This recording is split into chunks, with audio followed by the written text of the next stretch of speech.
Oh, that's really funny. Maybe if I was. I am gonna go ahead and call us to order for this March 12th, 2026 regular board work session.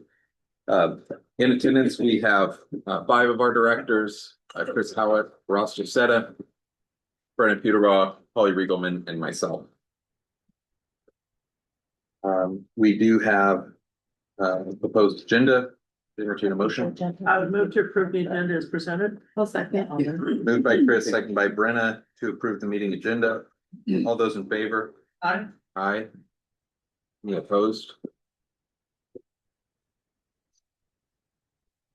All right, our first item is here as an action item. It's not something that we have to take action on. In fact, typically we would take action on this as a consent item at our next business meeting, but we have policy review.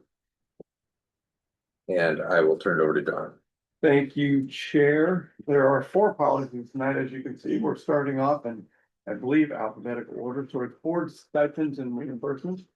The committee has reviewed that, had some good discussion about it, and really it's about whether board members should have stipends or not. So what you're seeing here is exactly what came from OSBA, and it's open to discussion.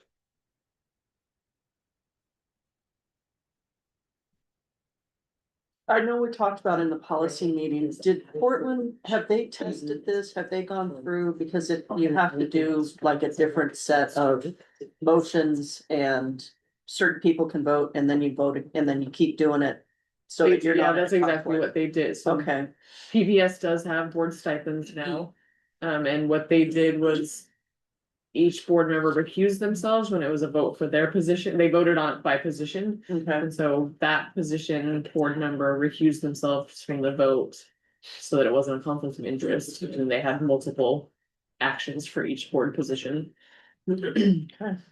And then, as I understand as well, the policy and the law says that you don't have to take it if you don't want it. That is correct. Do we even have to change this policy at all?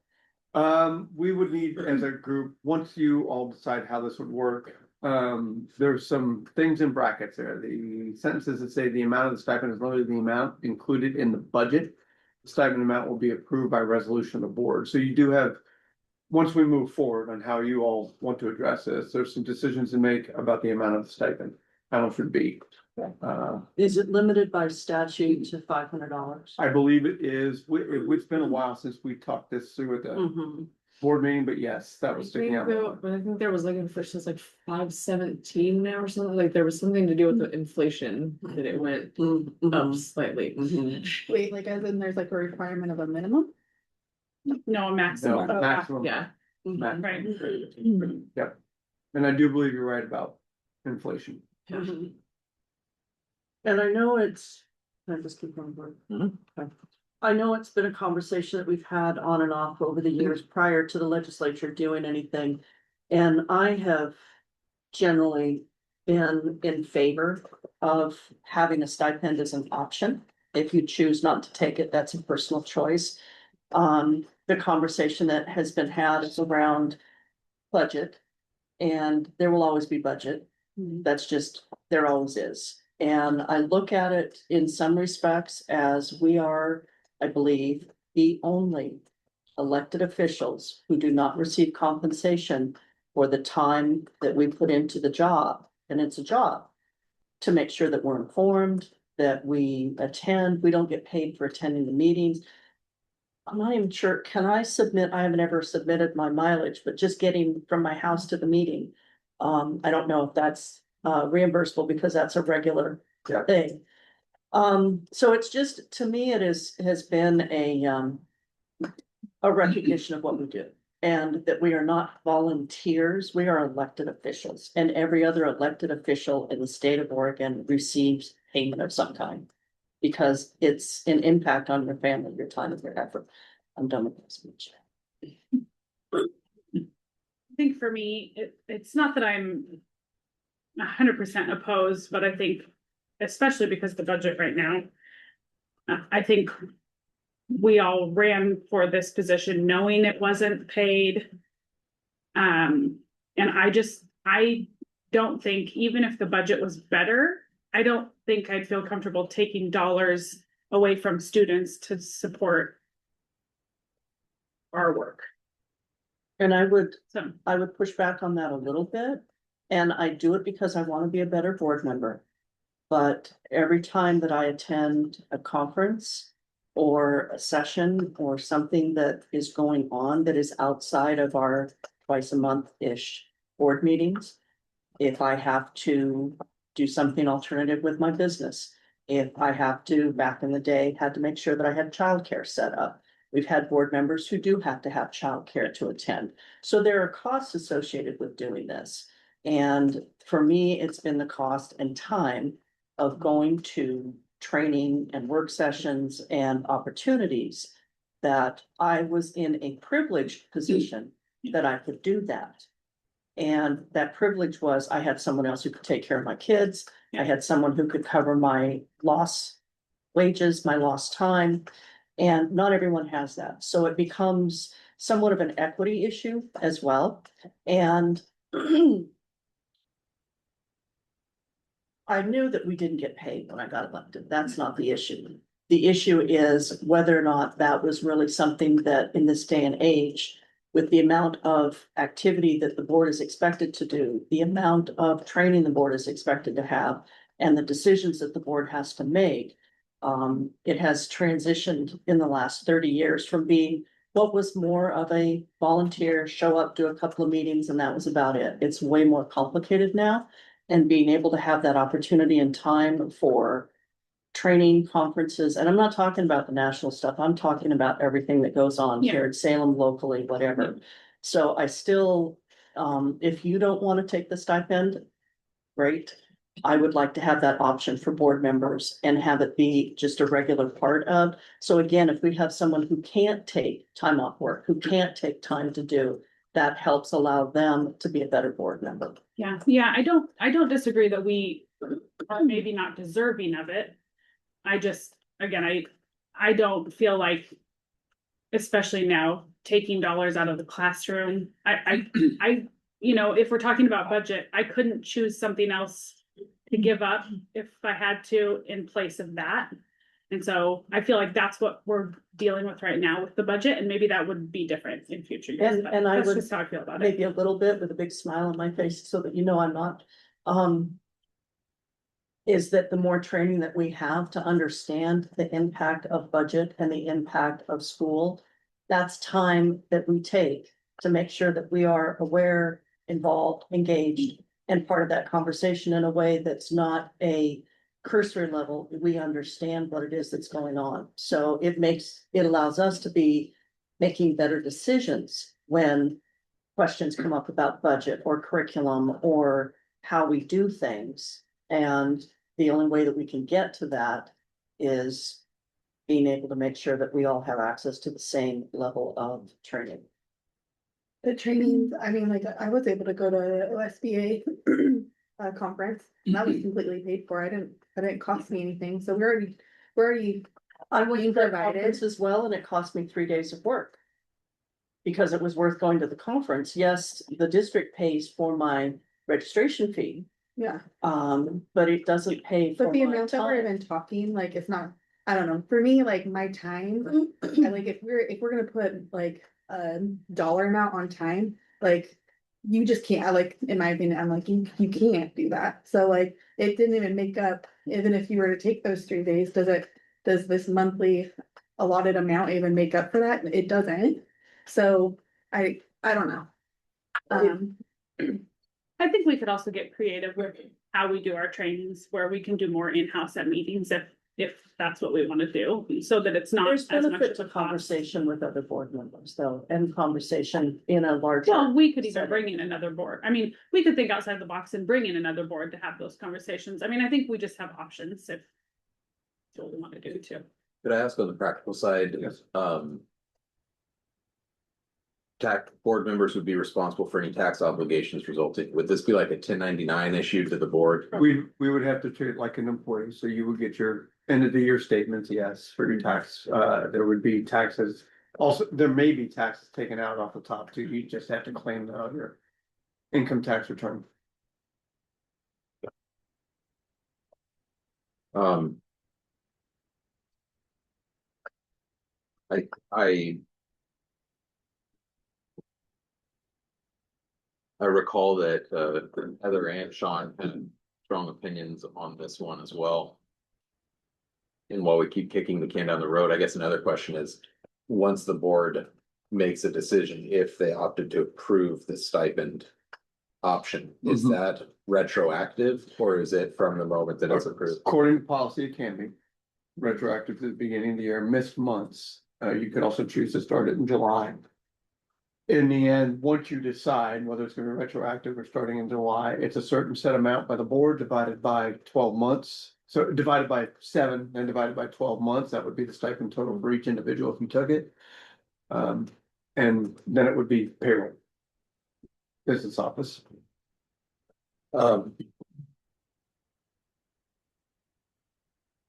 Ross, I'm not asking for you to express opinion you'd rather not express, but do you have any thoughts on it? Yeah, my thoughts would be just kind of based on being able to attract, folks to these positions.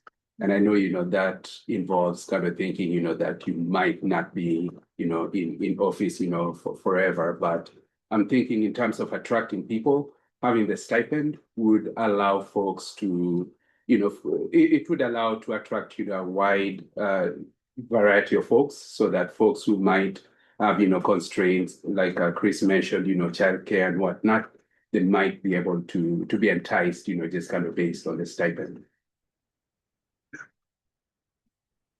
Walk me through how Portland handled that approval again. Who was that, you that did this? So when they were approving the stipend amounts for whether each board position wanted to take one or not. Whichever position they were voted on, so if it was position 1, that person that's in that position would recuse themselves from the action. And so the rest of the board would vote on that motion with that person recused on whether that position would get a board stipend. Here's what's written in policy, because that's covered in law. Because board members likely have an conflict of interest when approving an annual resolution, the board may need to approve multiple resolutions, each applying to fewer than a quorum of the board. So That's even more specific. yeah, So but that wouldn't be the policy. The policy would say whether the board accepts it or not, and then it would be a follow-up resolution. That's the would. one that Portland did by position. yes, Okay, and I do believe each year, if I'm reading it correctly, I've read it a couple of times. You need to approve a new amount every year or approve the same amount. You need to go through that process every year also.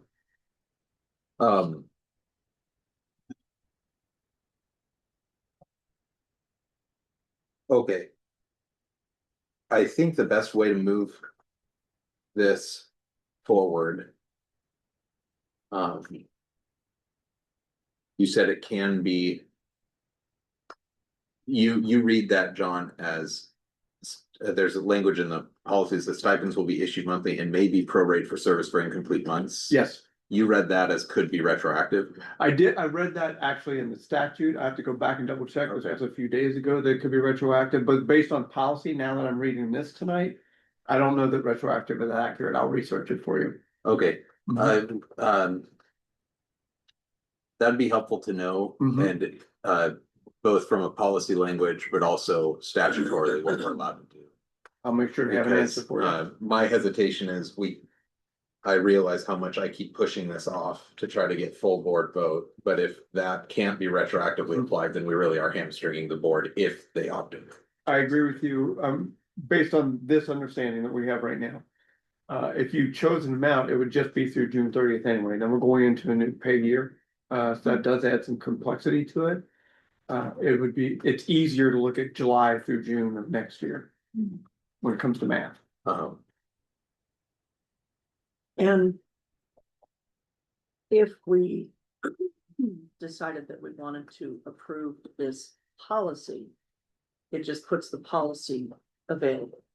I agree. It And does. then at a future date, whether the future date is in July, if it's 2 years from now, whenever it is, the policy that is in place that matches the statute. And it doesn't, it would sort of prevent someone from trying to say, well, can we do this or this or this? No, we know what the statute is, we know what the rules around doing it are, the procedure. And if it never was acted on, Yeah. Yeah, let's talk, what are our options with this policy? We have to adopt a policy position one way or another. It is a required policy, so we took it from. The other paragraph that I want you to pay attention to is the one below the highlighted one. So as I'm listening to the discussion tonight about mileage and other things, so you'd fall under the same rules that employees would, I assume. So we don't pay employees to drive to work every day, that's their obligation. We do pay if they're going between buildings or going to a meeting, then we would pay mileage for that. So having an understanding of what costs would be reimbursed, and we do already pay for your conferences, travel, food that goes in when you're at those conferences, if you're traveling, all of that's already covered. So, but I do want you to be familiar with that so that you know what questions you're gonna ask or what would or wouldn't be covered. And it also says that the board has to approve those expenses. Yes.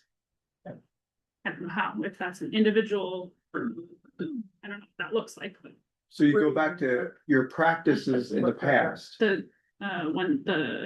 second paragraph, not including that first one that looks like a paragraph in tiny font, so it's the one that's not mostly highlighted, starts with the purple line. okay.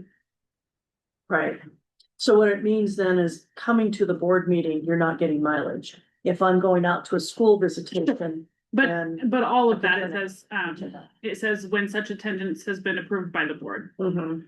Right. There have So to be some approval process, whatever that looks like for This- conferences. this is the gray area that makes me the most Meetings, comfortable. visitations. If you guys set a limit, just as Chris said there. If you visit a school building, would we owe you mileage for that, doing that? Is that something the board would approve? So, and it has to be approved. So if you chose or were invited to a building by a principal and you went, but the board didn't approve that mileage, that creates some discussion for all of you that keeps coming back and keeps coming back. Yeah, that actually makes me a little bit, that part makes me uncomfortable. There'd need to be a process. I almost wonder if there's a board level AR that could come in after this, that just the board reviews Spell it out. annually to say this is the acceptable. Yeah. Expense, but that's a conversation for another day. Mhm. I'm at the mercy of the board. But I don't think. I think this is something that really does deserve to have Sean and Heather's inputs, because I think we're pretty split, is my gut. And so the way that we've handled conversations such as this, where we have various opinions, and I've just kind of proposed this to the board, is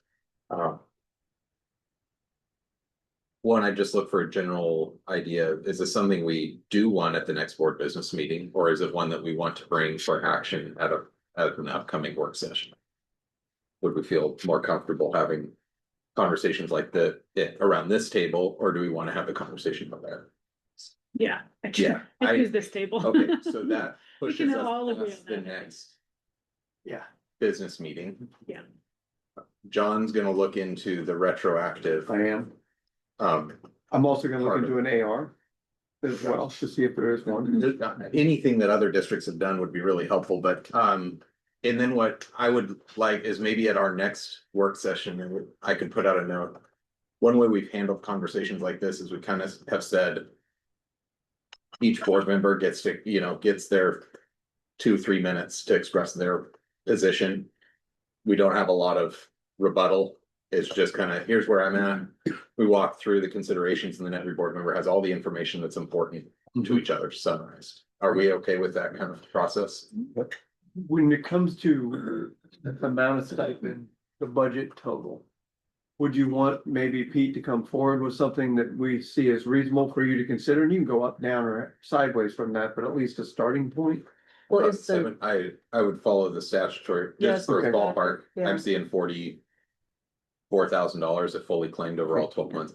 I think that's the other is, there's like months that we take off. or like we're generally not, Most no. July. No, No, because but we We do just have every like single one month. in July and and one okay. is the typically retreat. have other conferences and things that we can go to that's considered the off-season, like the July summer Yeah, board. so, okay, so I don't think so, John. I think we're really kind of looking at Okay. it as whatever Okay, law allows or Okay. not. that works. Does that work? Mhm. Okay, so we'll look at the work session after our next board business meeting, So summarizing April what, 23rd. April 23rd. Yep.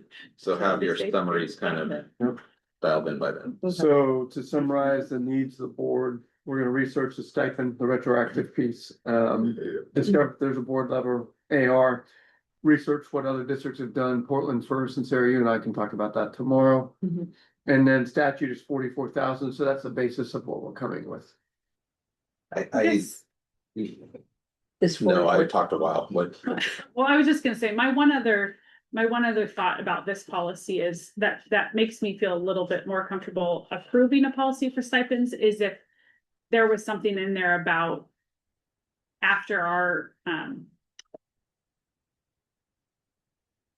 minimum, well, the board currently has 8%. So what do we call that? What's our Ending fund 8% balance? ending fund balance?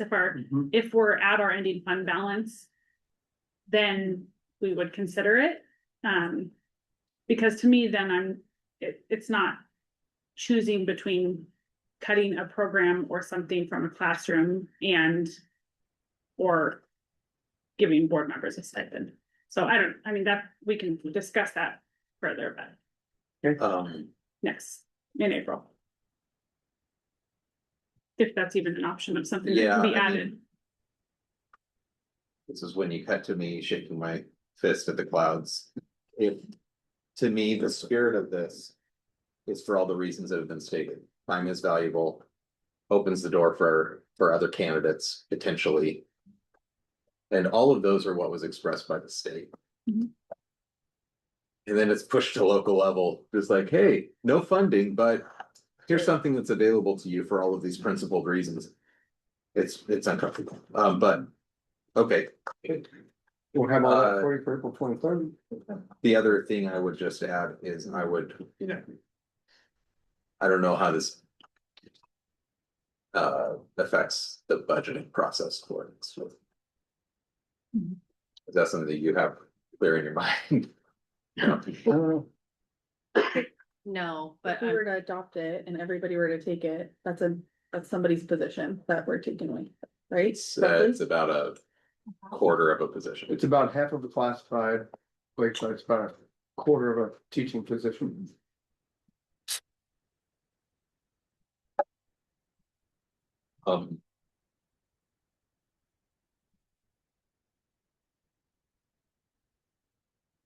I think on that point. I don't actually know what we budget. I feel like we've had a discussion about what we're doing for travel and trying to curtail some of that, so maybe there's some offsets, I'm gonna move some things okay, around. Mhm. all right, naming of new facilities. Okay, in your board packet, there is a draft that didn't come to the last meeting where we discussed this. Tracy put this together last year. Based on board This is like a policy committee update. input. It covers three things, basically. It covers the naming of an entire facility. It covers the naming of areas, spaces in the facility, and special honorary plaques. We didn't have those last two pieces in the policy before, but based on where we are and what we have learned, it was time to add that in. So this is the suggested language.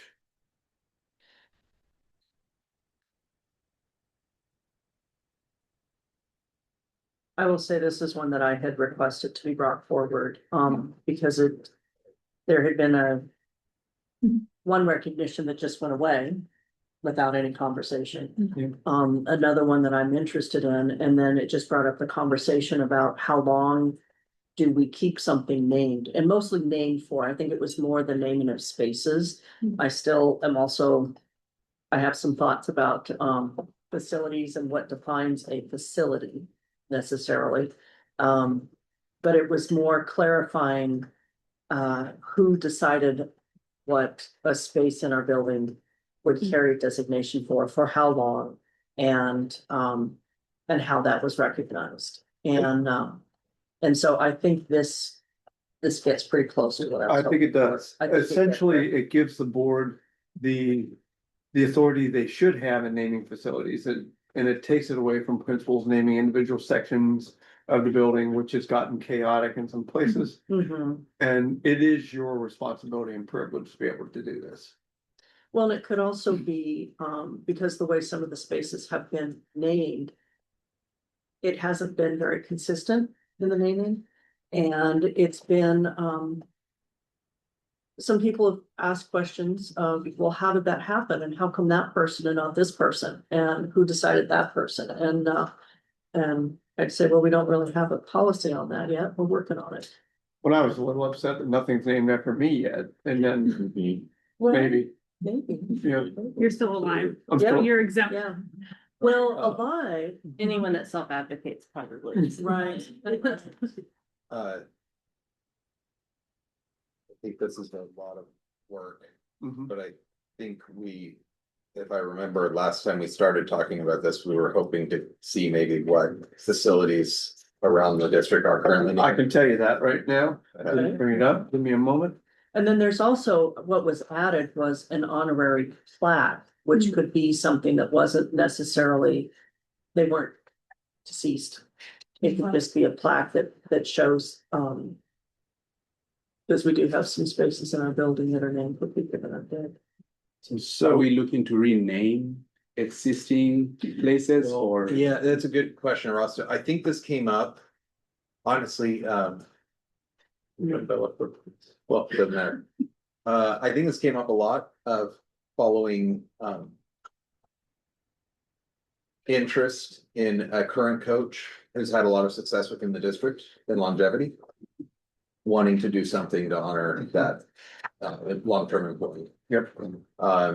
So that was the catalyst to the conversation, but alongside that, there are a number of fields and office spaces and Yes. conference rooms that are named after other folks who served a long time in the district. Well, and we So- had, I had brought it up because we had a space that was named for someone at North Gresham. And they took the building down, rebuilt the building, and the new space was not named for that person anymore. So how did that decide And, to get named? and, And I have. Chris has I an would like interest to in a current propose- building Mhm. being named A after space, somebody who. a space. A space, okay. Yeah, not a building. a Anderson space. Based Health Center was Mhm. That. in that process too. Right, that's, yeah. So I'll give you a rundown of the places in the district that have a name. We'll start with Sam Barlow, Fred Hillevis Gym. Mhm. That's the only spot at Barlow. And how long has that been named that? Heaven 15, knows. 20 years? Yeah. Probably It's since on a the plaque, Levis Gym yeah. was built. It's a, Yeah. Probably I played in it, so Couple years. 30, I knew when he died. not 30. 25. It was, yeah, I would say Yeah. it's over 20. I think it was, it's been at least that. And if you ask the kids, if you really want to, it's similar to McCarty and it's similar to Gordon Russell, if you ask the kids who that person is, Yeah. they're going there, they don't have. a clue. they don't know, I know who McCarty is. Yeah, I do too, but not that I've met him. I've seen but the his kids picture. don't. Kids don't. I've met him. Went to So- McCarty. Yeah. So that's a So bar. Sam Barlow High School, Fred Levis Gym, Gresham High School, the football stadium, Stapleton Field, that's the mayor who helped pass the first big bond, so it was named Like after him. 100 years ago. Yep, 1915, yep. Or 14, whenever it was passed. Then, the next is, Gordon Russell. They have the Ron Hudson main gym, Mike Reed track shed, and that was I'm not sure why Mike just gets a track shed, but that's how it goes. How does Mike Reed feel? I thought the whole field was. They say it's just a track shed on the list I sent out, but I thought so too. Okay. So, and then Linda Eby. Yeah. So Gordon Russell has the most. Those are the only facilities in the district that have names And- to them. And then we have the alcove at Gordon Yep. Russell. Yeah, but that alcove is the counseling center. Eby. No, the alcove that has the statue in it. The was it the principal or the first? It has the carved statue in it. That's referenced as a totem that's not a totem. They didn't list that as named here. Okay, Yep. okay. I wonder if it changed. It has a plaque. Is it still there when we were there? Those are today? the only three schools with. Yep. Oh, wow. Well, but there was also, I mean, what was North Gresham had the library. Right. It had a plaque for Judy Dowerty. And now that that's Yeah, gone, and it, it went away. yeah. Yeah, Dedicated tree at West Gresham. Judy Dowerty. I mean, Mhm. She was a teacher like 25 or 30 years, something like that, and they put a plaque up for the library. I'm sure more will come up, but like Tracy said too, there's also the stuff that people don't think about. Dedicated tree here, this, here, that, there. Mhm. Student who died, we now put a plaque in front of it. I know at Clear Creek, there's a bench out there that has all the principals' names on it from beginning to end, not as a dedication, but this is a bench. Yours was scratched out. Well, there's that piece. Uh-huh. Um, Wait, so we have to be approving then all of that all the time now? That's a question, I mean, and so what this will help us do is, once you all decide on the policy that you want, we approve it, we're finished, I can reteach principals. Sarah can reteach principals on what can and can't be done. Well, and the timeline that I put in there is it's been in the works for a year-ish. Like the period of 5 years to revisit things, doesn't have to be 5 years, like, Yeah. but that was just kind of a number. And then I think the other thing that has come up is the whole, do you have to be deceased or can a living person be Because recognized? not Was all a of these part of the people were conversation. deceased when they were Yes. named. Right. And that's where some of the temporary nature came in, because if there's things you find out about someone after the fact, then what's the process then for changing that? Some of the different layers. I'm entering this maybe at. I don't know how high schools usually handle, but I imagine it's similar, but at the collegiate level, you have, if you're looking at a football field, you Mhm. usually have the name of a stadium. You also have the name of the field. Mhm. You have the name of a press box. Yeah, Um. At the university level, you'd have in a gymnasium, you might have an arena name. You might have a specific gym name, and then you would have a court name. right. And I heard you say, not sure how a facility is defined, but I feel like there's different levels is my.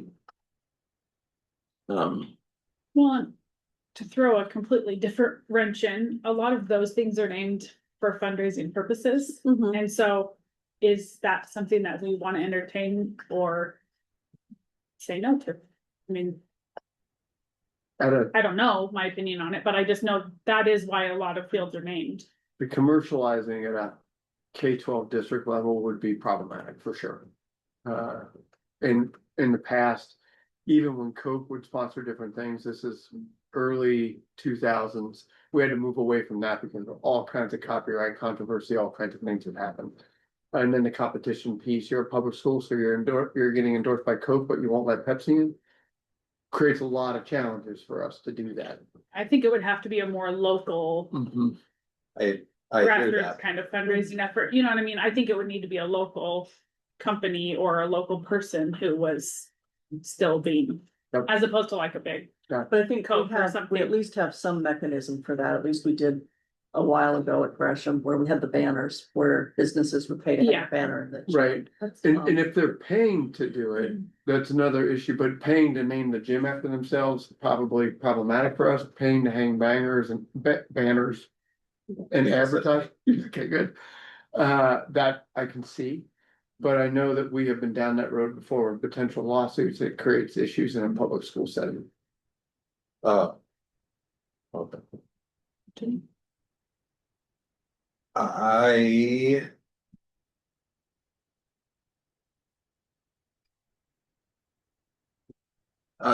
Well, first comment, it talks about pursuant to OAR, facilities will not use names associated with or significant to a Native American tribe unless the school district enters into an approved And that's agreement. law. Yep. Yes, and that law specifically exempts a term like Thunderbirds, and because that's Yep. applicable, I wonder about footnoting it within the policy so that it's kind of Gresham-Barlow. Because did they work with, I think they went It's through exempt a in law. process.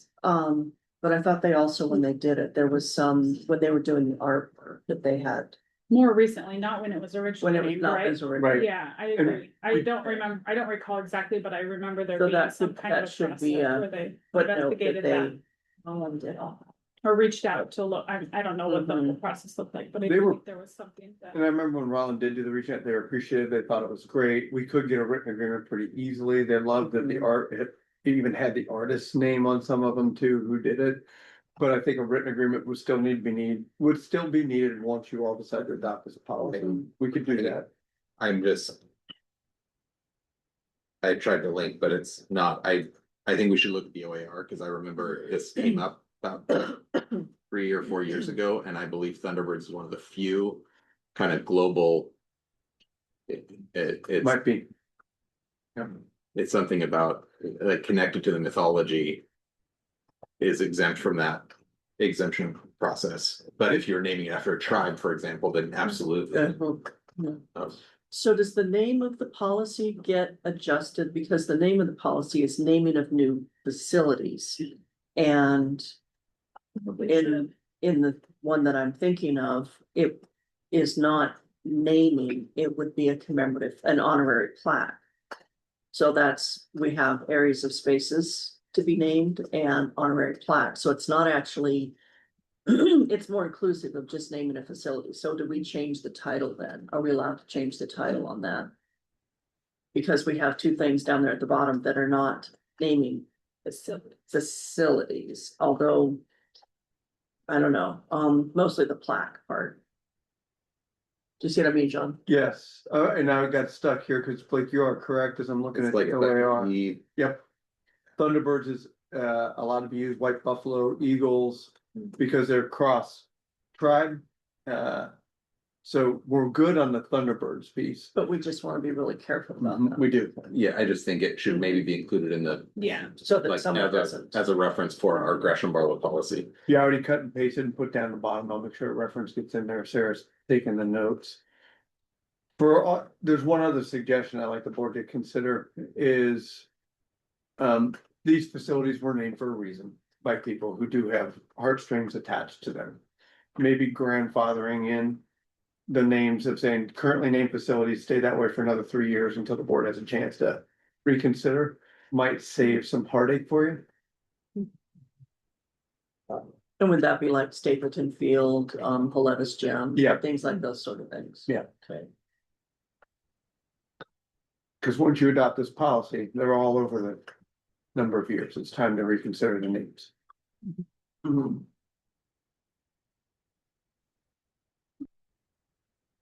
Yeah, I don't. I feel like a lot of work's been put into this policy, but I'm not. I think, establishing a process for how something is named and that a board review is a part of that, I'd be more comfortable with automatically saying the no living or, deceased for 3 years or more.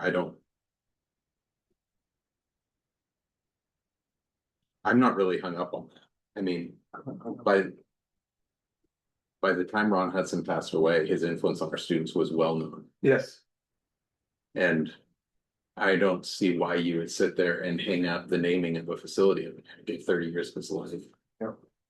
I don't know why we would do that, but somebody who's challenge- alive gets to Yeah. feel honored too, if it's named when they're alive, then I think.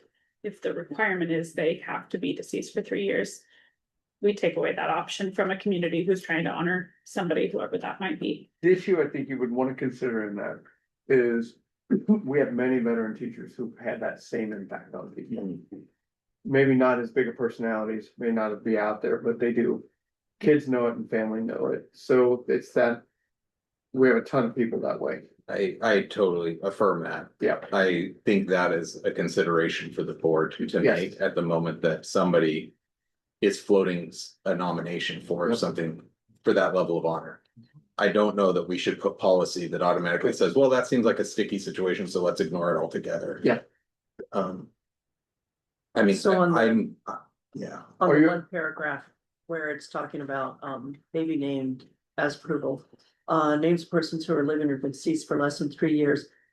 And then I was thinking may not be considered or something in there, might have to have further review or something. We could take it back to the policy committee, Okay. try to work that through again and bring it back to And- all of you. And is naming a space more, what you're looking for with the coach as opposed to an honorary plaque? Yeah, I wouldn't name high school after somebody No, else, no. for example. I wouldn't name a gym. But I think honoring somebody with a court or a field or a, Mhm, that was relevant to what they. Right. Mhm. that, huh? That one is a gym, right? Gym. Right, So. And it Yeah. would be nice, it's not a touchscreen. It would be nice to make sure that we do have this in better shape in terms of who can and should be named. We may have some people who come back and say, why is it named for somebody that's been gone for 60 years? You know, we have Gordon Russell. Why is it named Gordon Russell? What is the significance of that? We want to name it something else. And just have either policy, procedure in place or a way to have that conversation. And I'm not absolutely saying that we should rename Gordon Russell. I know. But, you know, it's just, we have the names that just become Yeah. the names. There's actually another school I'd rather name, but I won't say it. And, I know. but and mostly, you know, I will say I had brought this up because of a former board member who was instrumental in having a space created. And I wanted to commemorate that space. So not name the building for them, not do anything like that, but do it in a way that said we wouldn't be with this space if it had not been for some of the work of that board member. So. So would some of that procedural stuff go in policy or we need to Or look that at an be AR? We could look at an AR. Okay. So, and I think what I'm hearing is the primary sticking point right now is living or Living, deceased. Yeah. And I language. think that and the time frame, and I honestly, I don't know the right answer to the time frame. I see the value in setting a time frame, but then I also don't want it to just be every 5 years, we rename and then rename and then rename. Wait, it's a But- review though, you wouldn't necessarily Yeah. be renaming every. Mhm. That's Sure, true. it could almost become an annual review, along with our agents of record. July. Dear board, here's the list of facilities and their naming. Mhm. We're not proposing any changes, but we approve it on an annual basis. Yeah. Mhm. And that gives the board flexibility and it helps us be adaptive if Right, yes, if we need the to, obvious reasons why you wouldn't name it after somebody Yeah. living is because of the risk. I like that that idea. their a lot lives- better. It's something Right. that changed. Yeah. Right, Mhm. so I could, Yeah, we could take it back to policy committee. Policy committee needs to consider the language around deceased or living and the time frame. And then an annual review seems reasonable to this group, and maybe that's what we put into the policy. Mhm. And it would be that August, here's our deal. And I think it would be interesting then to know, I mean, I think I know most of the spaces, but a couple of them have come up just in this conversation. I was not aware that they were actually named spots in the building. So I don't know how many others there are that are unofficially Somebody named. doesn't know. And I wonder the other. And maybe it would be in an AR, as Sarah suggested, but like the echelon of facility, what we're talking about, I think. I don't know that it needs to be clarified in policy, but you know, like A shed, a waiting room versus a building, right, very different. right, a Yeah. facility versus a space. Yeah, and I don't know, yeah, that's a good, Mhm. I don't know if that can actually come through policy, I don't know. Well, then, at the first sentence is areas or spaces in the second section. Areas or spaces in a school or district facility, e.g. library, gym, cafeteria, field. May be named after an individual with board approval for a period of 5 years. So that's the first sentence. It does kind of define Mhm. areas. Mhm.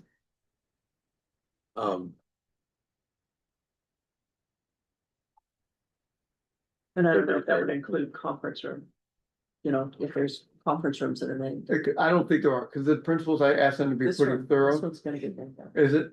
But this one belongs to the city. The city, yeah, you're gonna have We to have no petition control that. over it. It's okay, I'll tell them who I am. Okay. But that's, you know, space versus facility. I think. it would be an interesting process, and I don't know how to define it, to maybe put together an AR for how a nomination for a named facility should come forward, like the procedurally, how does the community bring something like that forward? Mhm. And I don't know who we bring together to try to make. Do that It may process. change, it may change over time. It may not be the same set of people. And it may be someone who is involved in the sports world and would have the conversation, someone else who's involved in another aspect of education, academics. I will see what other districts have in potential AR. I can't imagine this hasn't been discussed somewhere before. And even at the collegiate level, that would be a good start too. So then, and we can address those other things. Once I get that information, we can take it back to a policy committee. See if we can tweak this language a little bit and then get an AR back to you. Yeah, you talked about the policy, maybe if we can get away from new facilities. Did you mention that in the title? Right, well, just adding something beside, it's not just naming new facilities, because somebody would look at it, it's facilities and spaces. Yeah, Naming a district, so, yeah, yeah. okay. Sorry, I Mhm. bogged that one down. I'll try to be dead quiet on the next two. All right, Well, we brought Jeff, he's gonna be Yeah, real I don't talk. think, don't make promises you think. Yeah. all I promised was that I would try. Mhm. So JOA. JOA, popping that up. The board has given this pretty thorough consideration. At the end, what they suggested was unstriking number 11 and 12, grade level and most recent school attended. So what you're seeing here is that update. Yeah, Where The sorry, last did you one in our skip? packet. We've got AI. Yeah, we're gonna go back to AI. We're gonna go back. Back to AI. Oh, got it. We're at JOA directory information. Okay, all right, Yep. sorry, it shows it in here in different order. You just want more time with Jeff. Okay, all right. So these changes are what the board At a suggested. grade level. We are bringing it back to you for that consideration. In my humble opinion, at this point, since we've made those and consulted with OSBA, we could probably take this forward to the next business meeting for. So are those Senate. automatically in there? Can a parent or student say, I don't want those in? Their default in and. Their default in, Okay. yes, this So is they the can direct. say, no, I don't want that in there. Mhm.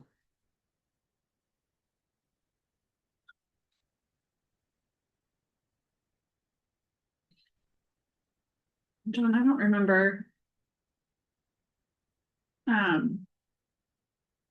Did we get clarification? Is this just the specific directory information that somebody can request from the school office, or is this published in any capacity student information? It is published, like sports, when we put Okay, out that so those pamphlet, things team do rosters, they do go out, yes. Qualify under this policy. When the military asked for this is the initial directory information that goes, along with some other things, colleges, same thing. So this is the information we would provide automatically. Okay. Okay, And so for a student, if there was someone who did not want this, where would they find this out? How would they know? Every year in that registration review, parents have a checkbox of whether they can want it released or not, and then it just gets entered automatically into Synergy. which comes Okay. through parent. Okay, and if a student were emancipated, they would have access to that same document They that says, would. here's what we would Yeah. share, and if you don't want it, check the box. Yeah. Okay. Any other thoughts on this policy? Committee's proposing this to move forward, so we would see it at our work, at our business meeting in Synergy. Okay. Okay. All right. Last check for any. You feel good about it, so, Yeah. okay. That will move forward to the business meeting in April, and now we are moving to, is it IKJ, artificial intelligence? The committee has considered, we haven't done many changes at all to it. This is gonna be one that we anticipate you would have a lot of questions on as well. I did make a side comment at the end of the last meeting that I thought it would go through very easily. I was corrected by Director Riggleman pretty quickly that it may not. be that way. All right. Yep. I brought Jeff in as well because we have been doing a lot of work behind the scenes and he is helping to manage a steering group related to AI, so he'll have some context for you of what we're doing behind the scenes. And this is for your consideration and discussion, right?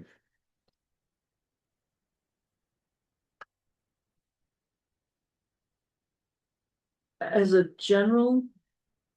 And it feels like there's, from when we first looked at this, there's already been a whole lot more news and things and stuff that's gone on with AI. It's changing that fast.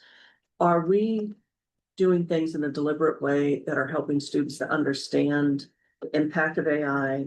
How to look and at least see whether or not it looks like this is an accurate representation, information, image, whatever.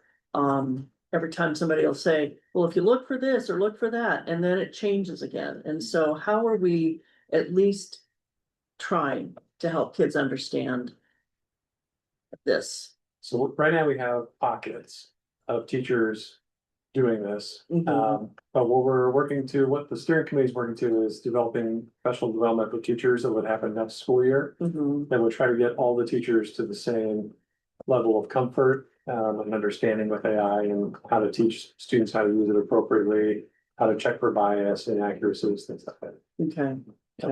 And doctored images, things along that line, that look real that aren't. Yep. And I know that's not always possible to do, but. I want to take you back about 3 decades, in all seriousness, make an analogy. I know. Pretty this is young. old, yeah. And, Oh. is there anybody offended by going back 3 decades? You want to put the table down? I wish you'd stop saying decade. So when you're looking at the late 90s, when the internet started coming in big in classrooms, we're wiring all of our buildings, everybody has access. Although the tool is different, and you get a different product out of it, the same questions were being asked. How do kids discriminate this information? How do we teach them this? How do we keep them from plagiarizing? Because they could just cut and paste from that net. How do we teach them to combine all kinds of information? Although AI does that kind of for them, now it's more of how do you be more discriminatory in what you read, so you know you're getting accurate information. So we've addressed as a society these questions before, but it is a new tool that we have to start to adapt to, and that's what the steering group is working on too. So all of your questions are germane, but they're not new. And I think people forget that.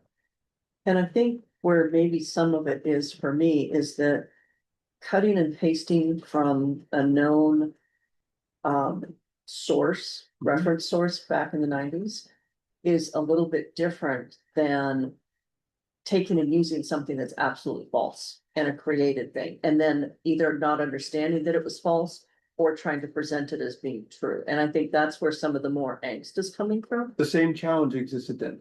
People were Yeah, because posting things on the everything- website that were on websites that were Wasn't not valid true, with the no kids were Websites back using. then, John.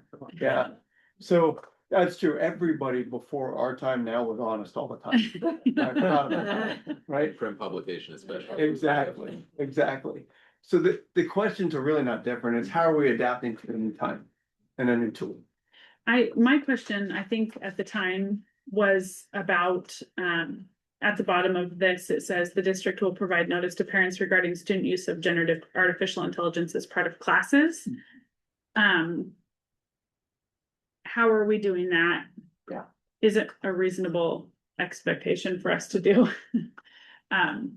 So I guess. we could remove that. I think it's good to be at I least. mean, I'm not against informing parent, right? Right, I right, just don't want to set ourselves up for something we can't exactly. follow through with. So I think the plan with this language would be to put it in the registration packet so that any of your, all parents and students have access to it. But it would just be a blanket like, hey, check your teacher syllabus. They may or may not be using artificial intelligence.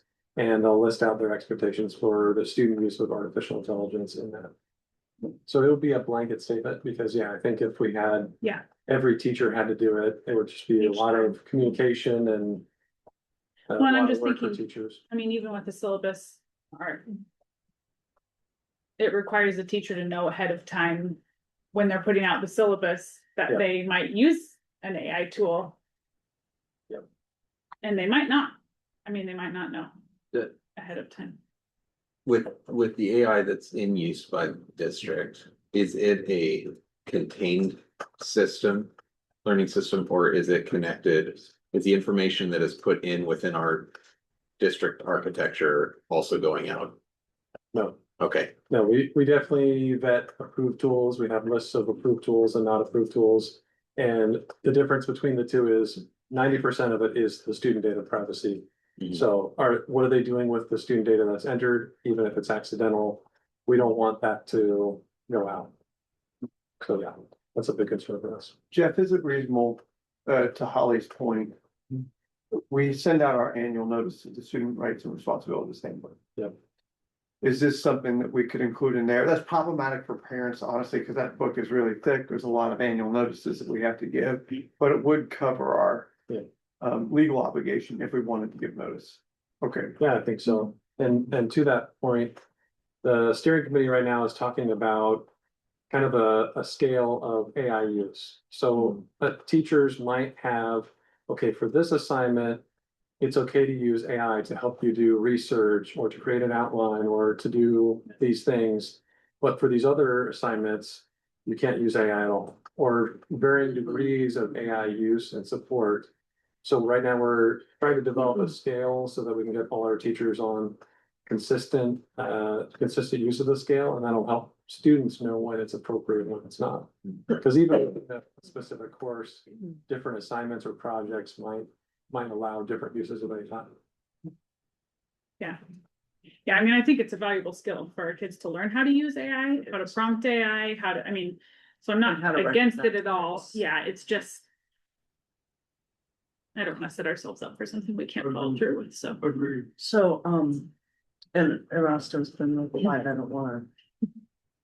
Just jump right in and. absorbed. The learning curve is steep. What I've been seeing recently, and by recently, Jeff, in like the last week or two, it seems like it's been cycling up in the news, is how much energy it takes for AI to operate. How much water, how much energy use, how much bandwidth, I'll just use that word, if that's the wrong word, you just tell me, but how much it takes in order to do this. And I'm not sure if that's something that, as part of being good stewards of our students going forward, them being adults eventually, that's part of what they should know. Yes, we have AI. Yes, you can use it for this, but here's what comes with that. And is that conversation, is it too early for that conversation? Is it changing every day? We don't even know. I think that's true.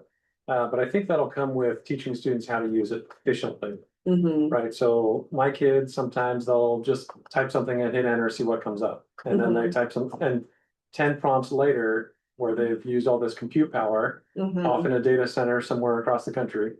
Finally they'll get an answer that's somewhat okay, but if we can teach students how to enter what's called a good prompt, Uh-huh. that it has a lot of context and details and gives them a good output, maybe it'll only take one time instead of 10 times. Okay. So, and beyond that, and this is a serious comment, when you look at the market, when you look at rates of utilities, electricity, it's really driven by AI and what we're using and the amount of electricity we don't have surplus anymore. So there could be a market correction that's out of our control, but that's when they talk about the tech bubble, that's at the center of the tech bubble. Okay. I would follow. Quiet, but I've been pretty quiet. I think it is a critical skill for our kids to learn. Yeah. I think their success in the job market, AI has to be contextual to everything they're learning because I just don't see a future where it's not pervasive. Also, I think we should have kind of an AI lens to other policies, including like our sexual harassment policy. I think we gotta start getting ahead of the curve on some of that, especially looking at even local news articles. Lastly, this is a policy that I'm curious, so it went through that committee, have building principals maybe seen this or We haven't taken it to them select yet. teachers, just Building principles have been integral to our first attempts at AI policies. They've been in the middle of it, so we have teachers, because this is our second or third iteration of a policy from when this first started happening. So they're aware, they just haven't seen this policy. Yeah, I do think this is in alignment with what we've been talking about with principals. And the AI steering committee, mostly made up of teachers, various levels across the district. And they, yeah, we've reviewed this, and they're very good with me. It's wonderful. These are the committee's recommendations. They made some suggestions about eliminating a footnote, which we have done. Add a few things in, so this is what the committee has forwarded to you. Any concerns with bringing it forward for April 2nd? Does this mean? No. Okay, So we're moving, we'll move forward. IKJ okay, business meeting. So I'm hearing JOA and IKJ move forward to the 2nd. Yep.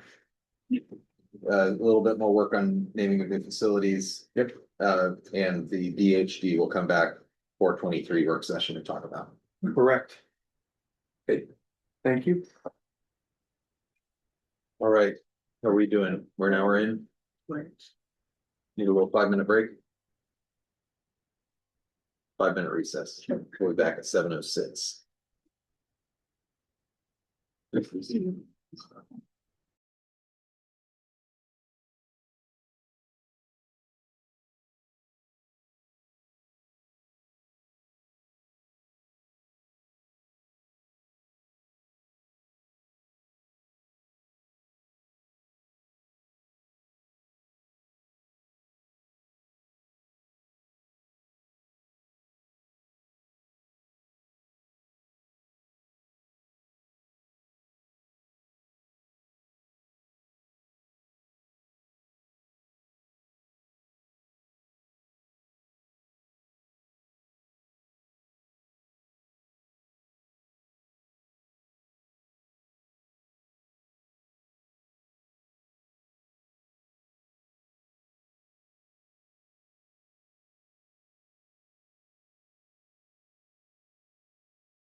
Jeff, are you trying that for the rest too? No, I had not. Jeff. I was enjoying the discussion, but. We don't blame you. Thank you, Director Gibbs. We are back. We're gonna reconvene our March 12 work session, and next up is a budget survey data review with Dr. Clean. So are we skipping those everything, retention of board board meetings? meeting recordings? No, we're not. We're gonna go to our next item, which is retention of board meeting recording. But I got the name right. It's still three. Okay. Okay, this is just for some conversation really in terms of as public meeting laws changed and as there have been requirements for us to record. We Sarah and I have had some conversations about how long we want to keep things. Some of it started just from the simple space of like storage, electronic storage, and what does that look like and how much and some of that. And so then Sarah, chime in too, because you've done some of the research on this. So kind of what is our practice and how does that need to evolve as public meeting law has kind of adjusted? So we also had a request from someone who made public comment that was interested in having their public comment like deleted from the record. And although that wasn't necessarily something we could do from like the written record, not having the video available is a way that we could address that. So it just led to, we need to kind of have some conversation. Our understanding of the requirements is that we need to have the videos of our meetings accessible to the public for 3 months on our website. And beyond that, the district's required to keep them for a year. So then if there is still some public records request or some request for them, they are available. Sarah and I have had lots of different discussions about what that could look like in terms of it could be a quarterly update of the website. It could be an annual cleaning up of the website, but it's really what are people's thoughts on how long we want our recorded meetings available for viewing. You might recall earlier, might have been even in the summer, I had shared that there are some AI bots that are capturing little snippet videos from board meetings and kind of organizing them in a searchable way. And so that's just another layer of how much information do we want accessible and how and who. And so it doesn't affect, there's a written record that's kept in Forever. Always, yeah. perpetuity, which includes the microfiche that nobody can read. Yeah, I have a whole drawer full of microfiche. If you wanna look. I don't think we have a microfiche machine anymore. We used to in the small conference room for a while. And is a year the legal requirement? Or Yeah, just, so a year, it has to be a year after the meeting minutes are approved, so it'll end up being like a year and a month, because we always approve the meeting minutes at the next business meeting. It's a year from when the minutes were approved. and would there be some times when the board could request something to be kept longer, a video, because we're only talking about the video part, right? The rest of it written is kept, That's always, always kept, but it's more the audio and video. And the district could keep it longer. We could still have it. We could decide what the period from 3 months to whatever the board decides for how long to keep things on a website. That's one decision point. The second decision point is how long do we want the district to hold it. So it could be that we do a quarterly or an annual update of the website. And then we keep them for 3 years or 5 years. But And then the question becomes, how much space is that taking up? How much time is that for someone to look up? And if we do it for some, we have to do it for all, right? You can't just pick and choose necessarily, or we'd have Of to what tell to keep. people, yeah. How would we decide?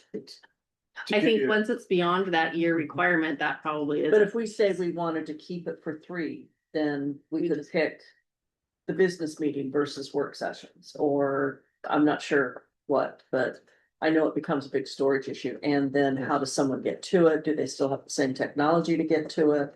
What does it look like when you Right. get into it? It's all those things. Sarah had That's 8 actually years where or this something. yeah, because Yeah. so I have kept everything from Mhm. when I started in 2017. Mhm. So and it started out just being audio recordings, which is Mhm. with less space.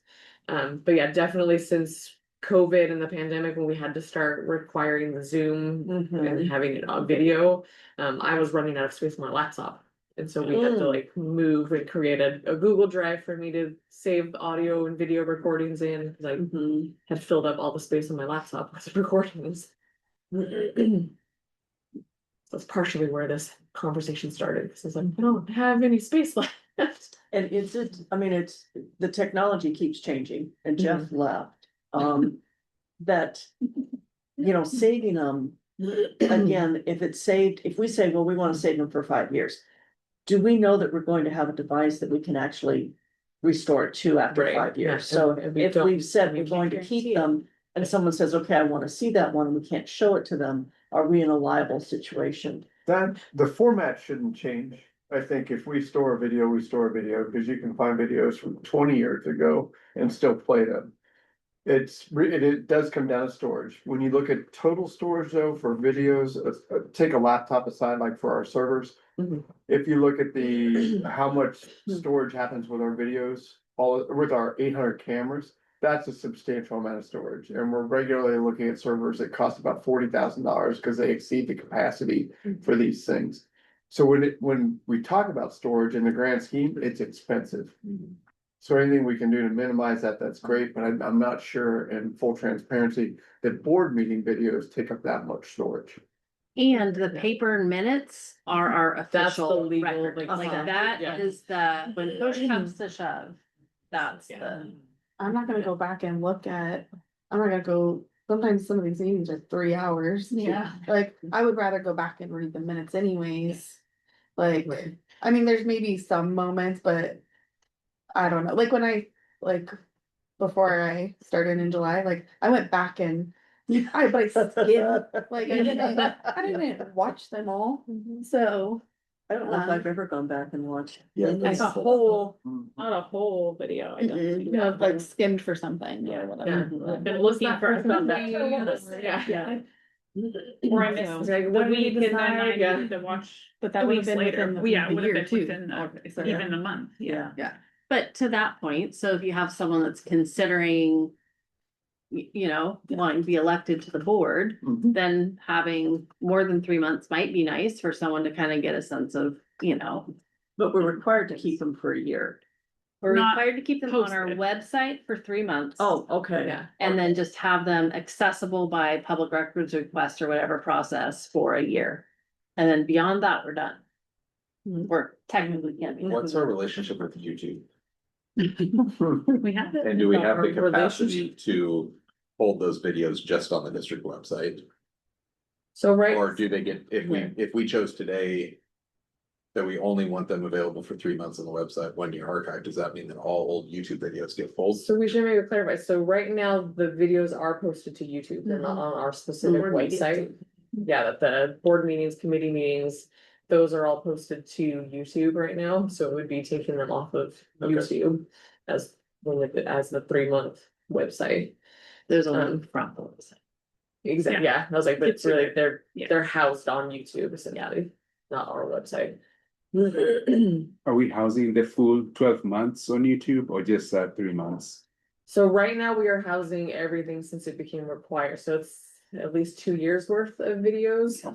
Since it became a requirement that we had to have video recordings. But the new law, the change in that is that we don't have to have them, it only has to be available for that 3 month period. Whereas before that was not clear, we didn't know, it was just like, oh, you have to have it videoed and have to have it available, so we were just posting it and leaving it on YouTube indefinitely. Do we get many questions or contact about, I thought this was gonna still be up there, 3 months feels really fast, actually. And I don't know how often people go back if they're trying to remember or look up something that then comes up later. terms of a budget issue or? We wouldn't have gotten any feedback so far because they're all, Yeah, they're all There. there. I think. they wouldn't have run Well, into that's what I'm that. saying, so you know, far. I don't know. Yeah. if What I people used are- to get when we were still using don't Metro know. East Community Media, like for the business meetings. It would be like there was a delay, sometimes of a few weeks before that video was available, and so sometimes that's what I would get saying, hey. It's not there. Not Yeah, uploaded. is this Got it, video okay. available to watch? So Okay. that's what I got in the past, but yeah, we haven't deleted any of the videos yet, so. So we don't know We if wouldn't, people, yeah, yeah, if people are looking for old ones or not. and they could still request them. It would Mhm. just take a public records request, yeah. I'm not worried about them getting deleted, but we pay for YouTube. Is if YouTube's storing Yeah, I them, was like, YouTube's, yeah. do we pay? for So like we don't, I YouTube's was free. like, I would assume that, Yeah. I would assume that there's no storage like issues Needs that there. fingerprint. That's what I was like. Or to get a certain number of That's why I subscribers or imagine. something. Yeah. If fireworks not getting that, we'd get more views and then you get some I guess revenue. they would get revenue. There we go. We could go. Let's. I was just clarifying that like we're not paying for anything with Yeah, no, we're not paying YouTube, for them. like so. Yeah. I know, like with the Gmail, you know, there is a certain limit to it, you know, it kind of is unlimited, but you know, there's a certain limit Until to you it. hit So the- I wonder if YouTube, you know, kind of has the same limit. We may not be aware, but it might be there now. So maybe just We just haven't generally hit it kind of yet. working around, what are the thoughts of, let's start with the 3 months. Getting we want rid it of the longer? video, deleting videos after 3 months. Kind of, how do you feel about that? Or is there a different timeline that you'd be more comfortable with? So, Chris. So I'm still trying to figure out if it says that we're required to maintain them for 1 year.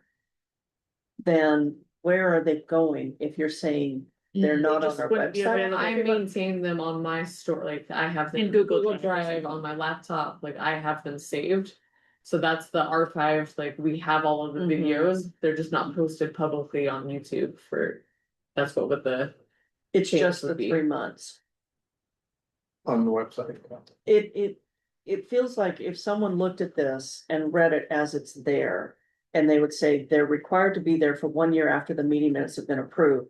And I go to our website, which takes you someplace else.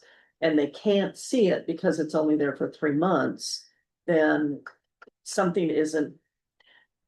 Well, and they wouldn't be reading this, right? It's a ORS. Right, this is, Yeah. this is. This just- is just our How do we type up our- for the agenda for tonight. It's not a policy, so it would really be, they would be referencing the But if they ORS. look at the ORS, does the ORS say 1 That, I year? don't know. I don't know. That's a good I I question. think that's what Sarah's saying, it says 3 months Okay. available on video, on the Okay. website. I wasn't sure if 1 this year was a archive. policy that said this, no. it's No, not I a think the end No. probably should be a policy. Yeah, right? Yeah, And it Probably. feels policy-ish. it feels policy about just retaining records, just, I don't know. It Maybe as an feels addition to our board meetings. Something, well, and especially if we're gonna choose something different than just what the ORS says, if we're gonna extend that 3 months longer or keep it for longer than a year, then I feel like it should be in Mhm. policy so that people can have access to that on our website and Mm-hmm.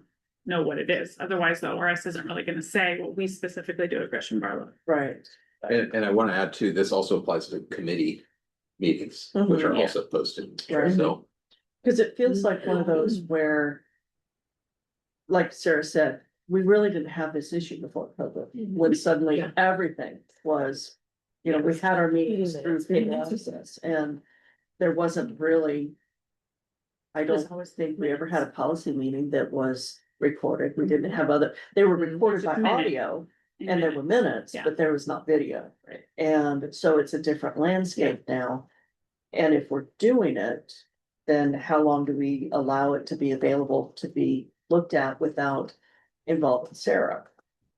You know, if we have to keep them for a year, but we keep them only live for 3 months, then if someone asks for it, how do they get it? They have to come through a district employee to get it then, which is time and money. And we can start small, like we can start with, they're gonna be on the website for a year Right. and we're gonna keep them for Keep 5. the one. We're gonna ditch all of our audio recordings, Mhm. you know, like Right. we can just start with some basic parameters. Yeah, Too, as long as like you that are say just, within- and then we Well, adjust. and then I also say, like, do we wanna keep executive session longer?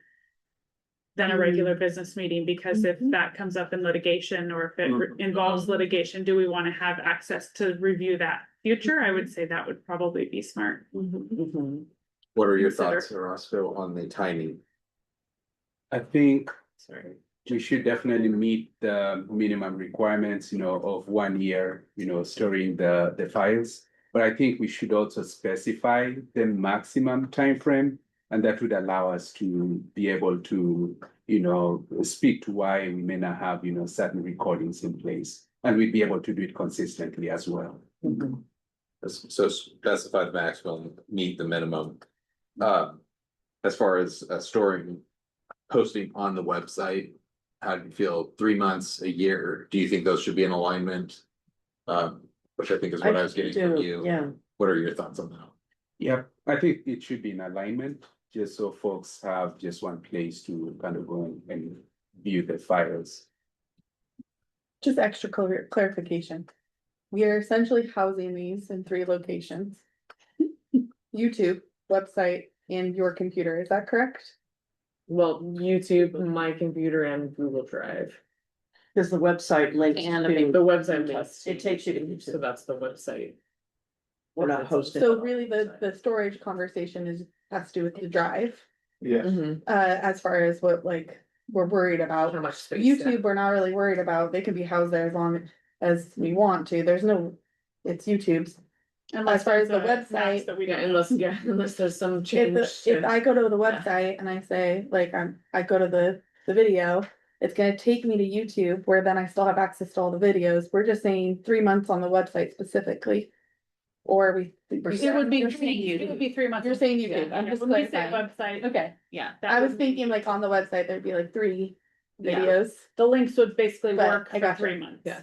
And Okay. I And think we could leave it on, I mean, like, that's good, we could leave it on YouTube, but like Tracy pointed out, we were finding. There was an The AI bots. bot that was Yeah. shown to us that was taking Well, little snippets, yeah. so stuff could be taken out of context. And in full transparency, a student is the one who was requesting, I mean, it was an underage it was a person, a minor but yeah. who requested that theirs be taken off, and so.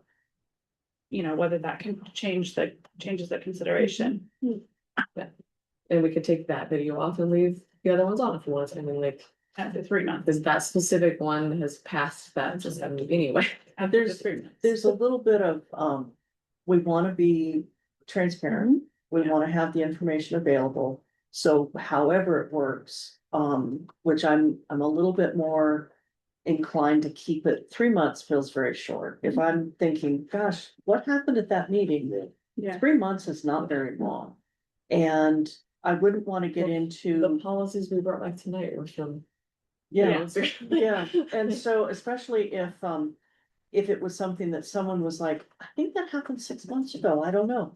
And yes, you could do all of that to find it. However, if you're taking multiple steps to get to something, the probability of you being more, maybe I just wanted the information, now I'm ticked off about having to go to all these different steps to try and find it. So instead, what was just a, hey, I'd like to know, became a, what's going on here? And then it's spawned a different conversation that I think if we're more upfront within the reasonable of how much space it takes and having it, but, So my thoughts are, get it off of your drive, this is an easy solution, like you don't need it on there, it's Right. on YouTube.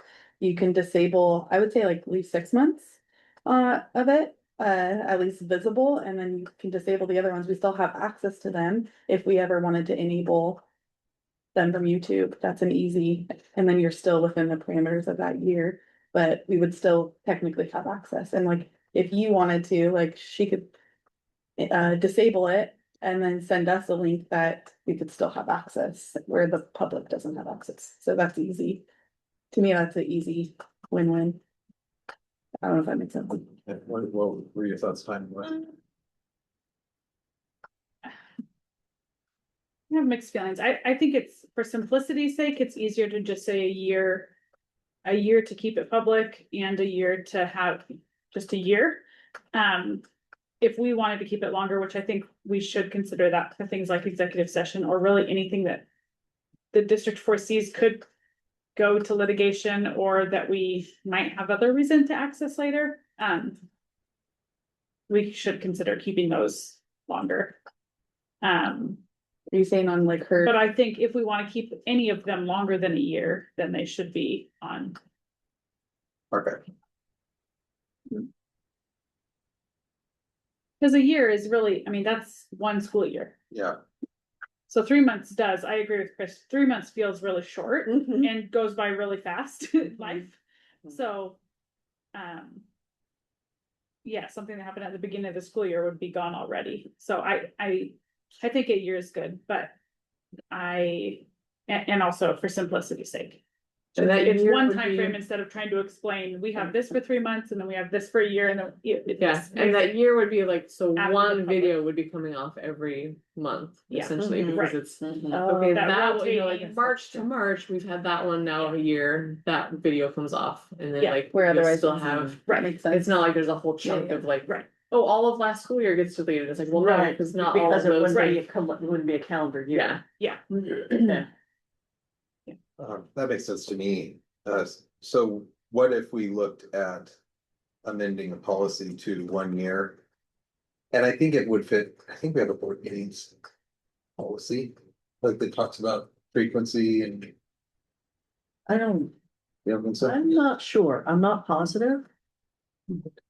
If we already have a policy, That we could just kind of amend with an addition about records.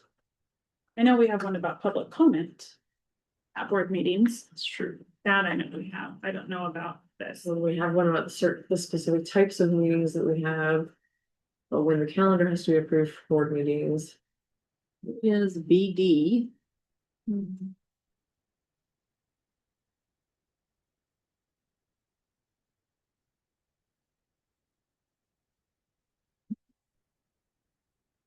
There's one that has public meeting law.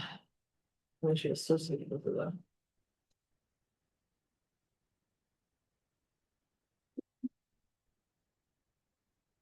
I think it could add to a. I mean, I think it could add. These, There's a minutes of board meetings. You're looking at policy, although Policy from this, website. yeah, I have to guess it was that. board meeting procedures, what is that? Well. How do we want to proceed? I think We can think send it to alignment- policy I hear committee. kind of a general. Yeah. Okayness about alignment of the 1 year. Mhm. I think we can implement that as practice, but it would be good to codify it in policy to cover. As far as archive. Well, that was part of the alignment, but I'm with Holly about the executive session. Maybe we want to keep that longer, and that's really for the board's protection, Mhm. Right, more than anything. Because that's not on the in the website. district, and yeah, right. But man, I am so in favor of getting old videos off of Mhm. YouTube, to be honest. Mhm. It's, Mhm. Yeah. So I um, want to send it to policy committee with those notes Yeah, well, Yeah. yeah, if we can find a policy that it fits too. or yeah. right one, Okay, which would have to include that ORS of Mhm. whatever that is. okay, that's it. And then that protects it as we go forward on if and when we ever let Sarah go.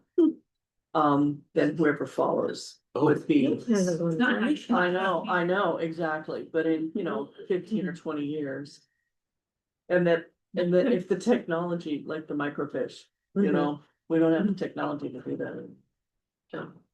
Well, we'll always have paper, right? That's the. So in the short term, no changes to what's accessible. Until we work on a policy and get that approved.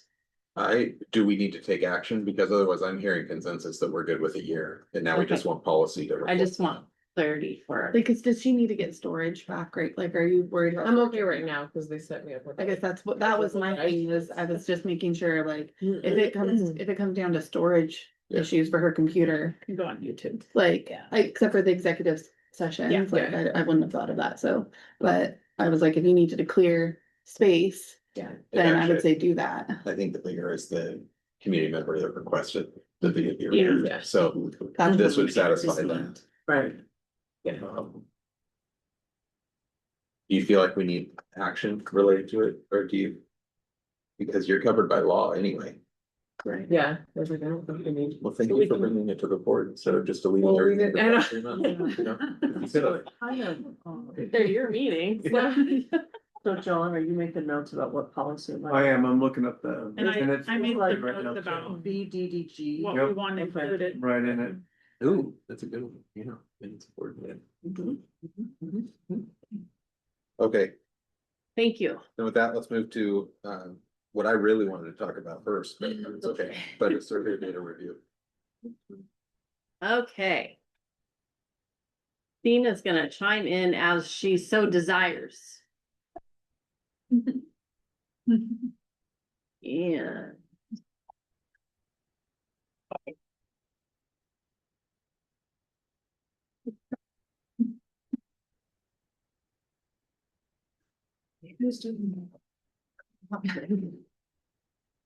Okay. So as you all know, related to our budget reduction process, we've done some community engagement recently. So this is kind of an update on what we learned from our survey. So just as kind of background and a reminder, we used a 3-step process to engage our community. We started out by just sharing lots of different information and kind of little updates that were sent out. Then we created an opportunity, several opportunities for our community to share their feedback on what their priorities are related to the process. And then we've, as a leadership team, been using this information to kind of guide our thinking around the budget that we're working to develop.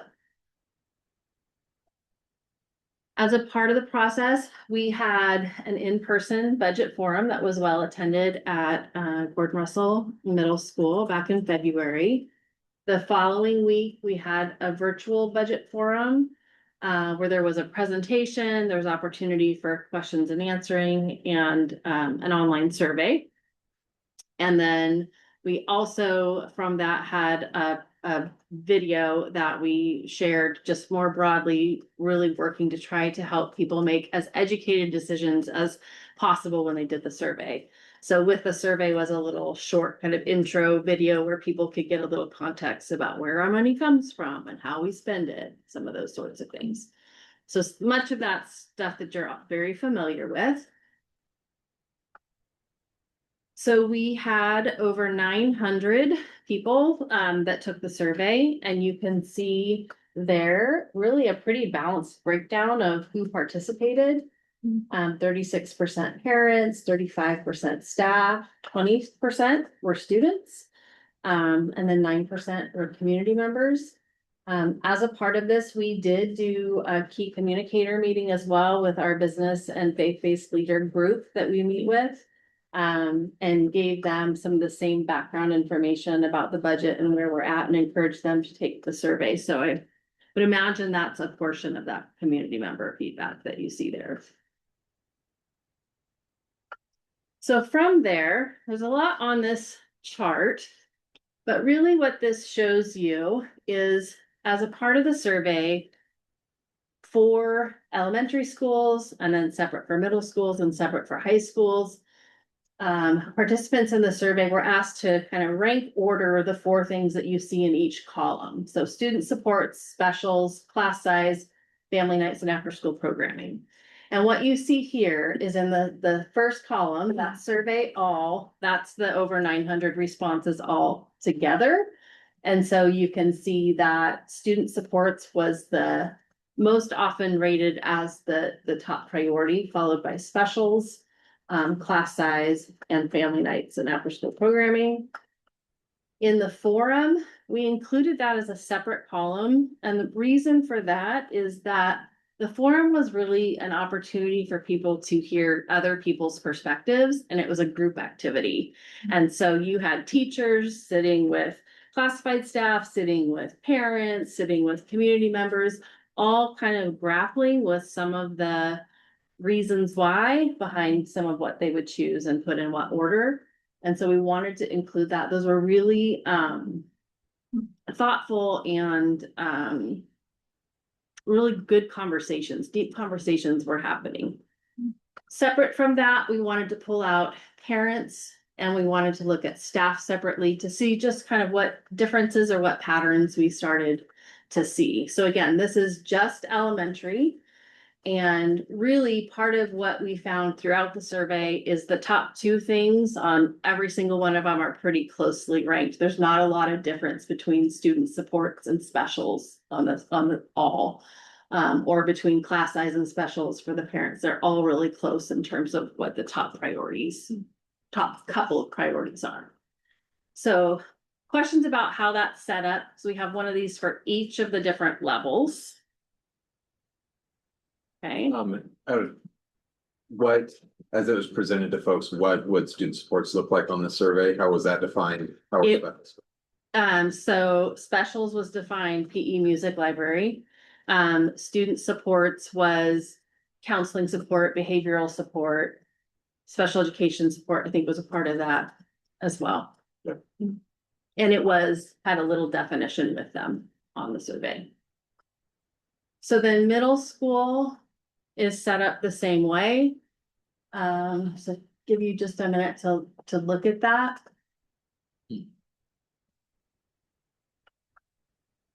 Definitely see the trend of student supports being in the top two for all levels. Some variations on class size and different perspectives there. So where, cause you had the survey respondents, that 20% of the respondents were students. Where are they reflected in this? In this? They ranked each one of them, or where are their responses? Yeah, Their responses are in the all. they're in the survey all. Yeah, Okay, yep, okay, good question. because they didn't have a separate column for, Right, okay, so I right. wondered what. We could have had 4,000 columns, Got right? it. Well, maybe Yep, not that yep, many, but we could have had a lot. So we tried to really keep it Okay, to so the big students are in the buckets. survey all. Yep. Good question, though. Anecdotally, I'd be curious how students might Mhm. differ or pull out of the all Okay. Mhm. information, but yeah. We can definitely pull that together for you. Okay. And then the other pattern, really, you'll see family nights and after school programs are at the bottom of all the rankings as well. I think that is what it is, and it's probably the thing that is the smallest investment. So it's not something where there's a lot of savings that we can experience in that area. And then high school.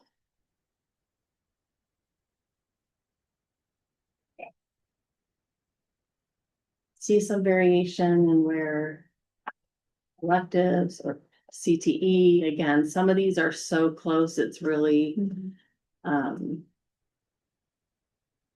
See, so like there, Yeah, that's. if survey all has them as electives number one, imagine how Is that all the students? overwhelmingly the students had to answer that in order to overcome it being number Everything four. else, right? There was some evidence in reviewing the surveys that kids may have taken them in courses. Some of the comments reflect that courses. as a possibility. It's a possibility. They took it in the Possibility. which they were. It's possible. It's possible, well, you know. It's possible. Okay, helpful context. We love our students. And then the last one, so those are all three of the levels. And then we also did the same for district level rankings. So we had a brief explanation of what each of these four things are. And part of this is that, you know, there's belief and acknowledgement that some of those reductions need to happen at the district level. And oftentimes people don't understand what district level staff do. And so trying to add some context for some of what we do. And it was consistent across the board in terms of what those priorities were. And again, some really great conversation about some of the whys and kind of prioritizing here. This next one, so this is kind of the all-in-one kind of shot. This has this is just all from the big survey, so not in the smaller groups, but it allows you to see a little bit more side by side, specifically the elementary, middle and high school rankings. So you can see that there's differences of opinions around class size, for example, based on the level of the student. Student supports is still really consistent. And again, those top two are really the two that were closest in scores. You get kind of a little side by side view. Part of what we heard at the forum and talking with our community was, gosh, everything on here is important. And I think that's part of what's reflected in the survey as well, is that it's all important. So when you're at the forum, and this could be something for continuing on, it would be really nice to have a couple of links or email addresses of our legislators. So that when they say they're all important, great, let's all together now take 10 minutes and fire off an email to our representatives and say, we're in a forum meeting right now, talking about these things for education. And prioritize the top three, you know, get them used to sending notes to the legislators. Okay. Do you think there could have been any confusion between career technical education and electives? They were explained too, but it's possible. For So sure. on the high school level rankings, on the survey, it said electives such as art, band and fire. And then for career technical education, it said such as automotive, construction, culinary, integrated media, Okay. etc. So it did separate that. It's pretty clear. It is, and you know, it really kind of depends on what you're, Well, and there's No some that child don't is fall involved. into either of those that are yeah. considered an elective on a transcript, but I mean, what they want to do for a job, so they're looking at it like, Mhm. but yeah, I would say that's pretty. Yeah. So, we also so we have some kind of key takeaways from the survey, and we also looked at all of the comments that were shared. And, one of the things that was reiterated in the comments is really around class size with elementary specifically. So, one of our key takeaways is really to be mindful of class size, but especially at the elementary level. Another one of our key takeaways is around just that student support need related to student behavioral and mental health.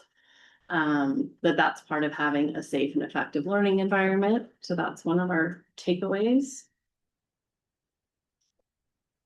Electives and career tech programs are valued in this district by the groups as well, and is an important part of student engagement.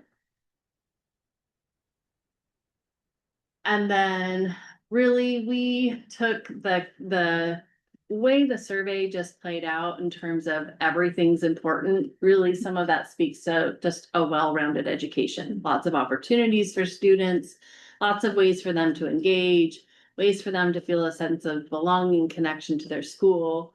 And so that's really probably the overarching key takeaway for us, is really around just maintaining as many opportunities as possible. And then from there, that's really the kind of data and summary portion of this, just kind of looping back to our guiding principles in terms of, you've seen these multiple times, but it's really around how are we creating stability? How are we keeping our options kind of open and flexible so we can respond to various needs and things that come up? How are we planning ahead for fiscal stability, making decisions that are sustainable year after year, and not thinking about things as just a one-time short-term solution, while also maintaining a full school year for our students. And then lastly, just guiding principles that we've had around process and really trying to be straightforward and upfront and informative with our communication. So that's been kind of some of the ongoing information. We do have plans to push out the similar information to what you've seen tonight to staff and families. and just kind of share that next layer of information. As a part of our decision-making tool that's referenced there, one of the questions that we ask is around what is the community impact or community, oh, I don't know the question exactly. Basically, what are the thoughts of the community in this? And that's where this survey kind of comes into play in terms of our process and the questions that we've had all along. And then how are we supporting staff and students who are directly impacted by the reductions that we make? That you've seen all of those before. And that's really what we have in terms of big picture from the survey.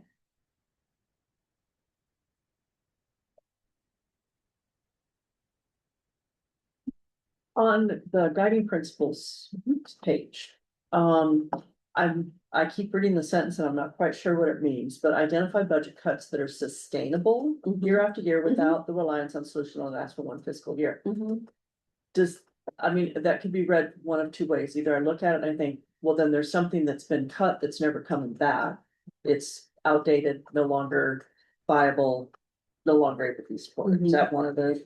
I would say probably the two strongest examples of what we were really thinking about with that is to not utilize something like furlough days. Where it's That a only take up one-time one time, savings. and then you've got to put the days back. Right, or a COLA Okay. freeze where we're asking. Same you know, thing, some it's kind a of- freeze, but then you gotta catch it up Exactly. 2 years later. Yep, yep. Okay, Less Okay.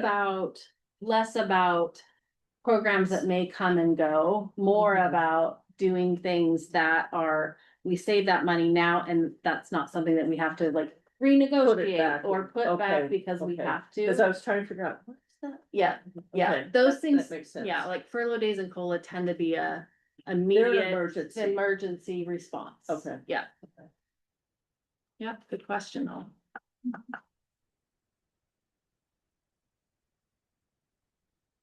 Questions? How were people notified about the survey, about the form? So many ways. Oh, yeah. Oh my goodness. If you're a parent, you found out a lot of ways. Not a So if you're parent? not a parent, then I don't know, but if you were a Okay. parent, you knew. Okay, and I would think the kids got notified, Probably did. and especially in their cities or whatever, social studies. Our civics, whatever. high school students all got an email invitation to participate Okay, from their principals. so how about non-parent, non-students, how were they? We emailed invites out to key communicators, Mhm. and we also had it posted on our board website. Our board development website, Budget bill. budget development. Okay, I was Sorry. thinking, okay, all right, that makes more sense. We're developing our board, we don't know. Yeah. And how much advance notice did we have about this survey? And I'm not doing a gotcha, I'm just curious, how long was the advance notice? Cause I'm thinking, was there time to get info into like an Outlook editorial?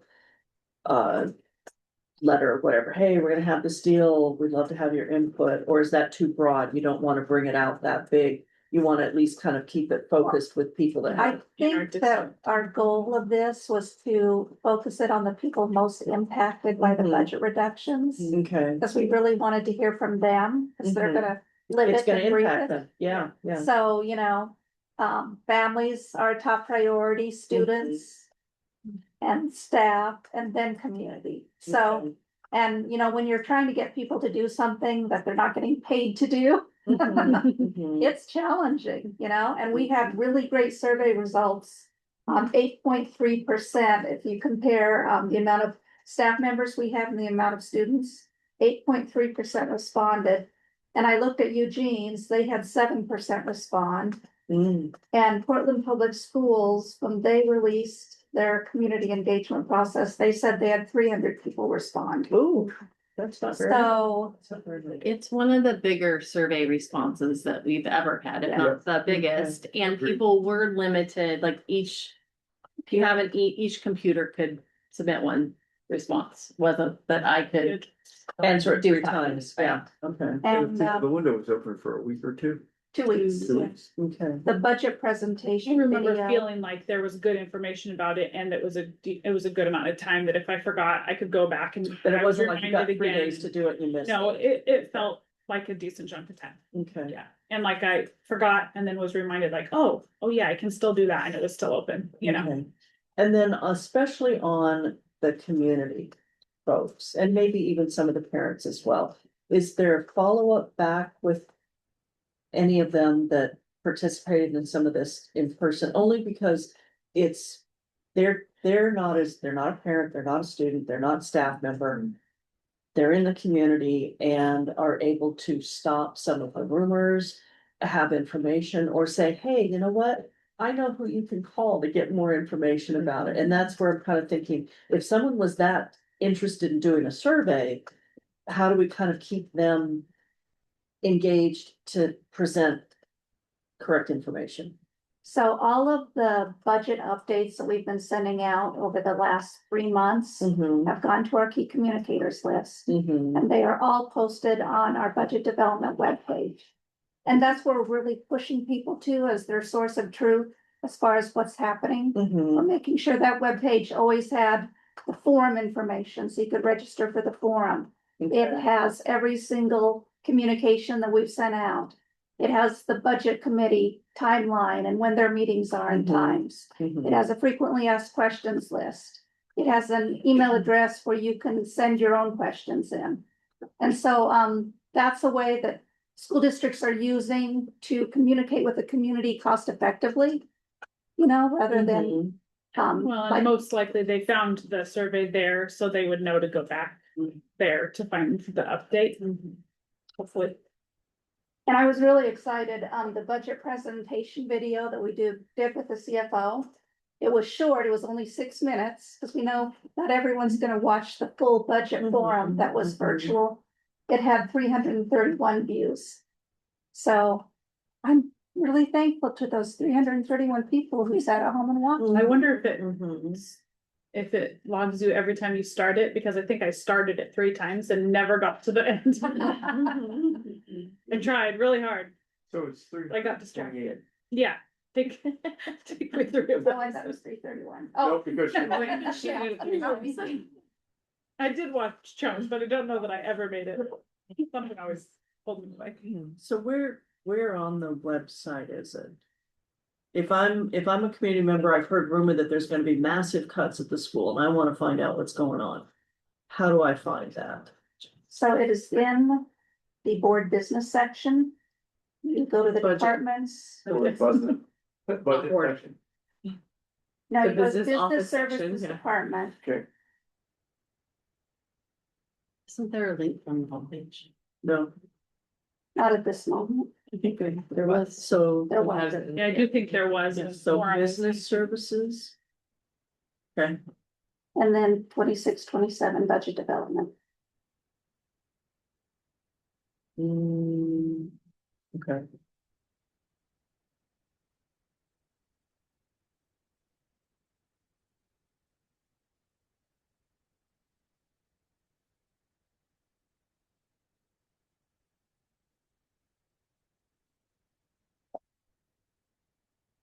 And you can watch the film. Oh, yes. Just have to be undistracted for a certain amount of time, which Right. for me is apparently simple. 10 minutes. I tried multiple times. I really did Okay. want to watch the whole thing. Okay. Any other discussion about this? I'm just curious. I know you gave a response rate of, I think, 8 point something percent. Do you have that broken down, students, staff, parents? I could break that down if you would like that information. Yeah, I'm just curious. I thought you had the information and if not, I mean, no people. You could derive it, right? Because you said 36% was there, so 36% of 900. 20% of 900. But our student body would be your representative count. Is that what you're talking about? Well, basically what you do is you would take an estimate of how many parents you have. And you see that number, that percentage. And so I know what that number is, and then I would consider what the percentage for that is. So we were. Same with staff, We total response with 900. 900 times 0.36. But your point being, it may be that there are. Maybe you factor for the parent count, 1.5 per Yeah, students, so maybe Yeah. it's Yeah. 36% of 15,000. Right. Yeah, And then then 300 that's of how you would cut it that, down. yeah. Yeah. So if you did it out of the total 900, it would be 324 if you did it that way, but. I haven't done that math Gonna be yet. a smaller percentage.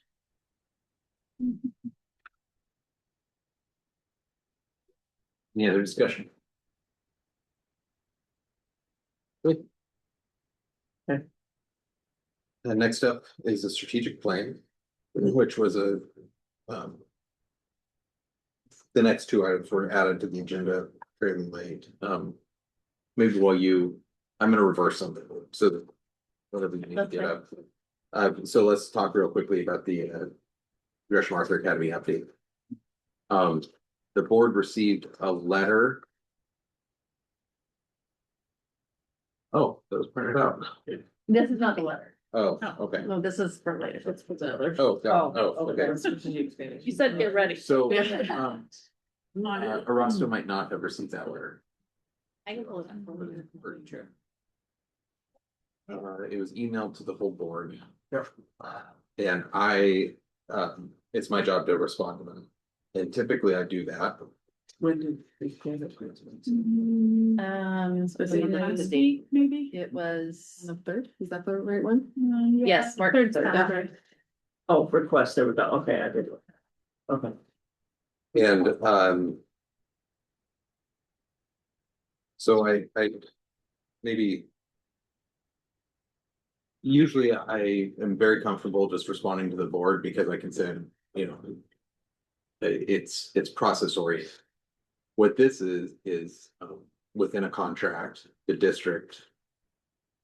Talking with the charter school. And the charter school appealing to us about kind of the outcome of that. And I just realized as I'm getting ready to craft a letter, which in full transparency would have. My default would be, we're in the midst of a contract. And we rely on our district staff to. Do this. I also realized that I don't know that I have that clearance from the board, if that's fair. I don't know, I don't feel the confidence that I'm speaking for the board, and so I wanted to. Kind of broach the subject. Is this a conversation we want to have as a board or not? In any case, I need to respond. So I want to respond to them either. This is what the situation is, or the board has agreed we want to take this up at board session.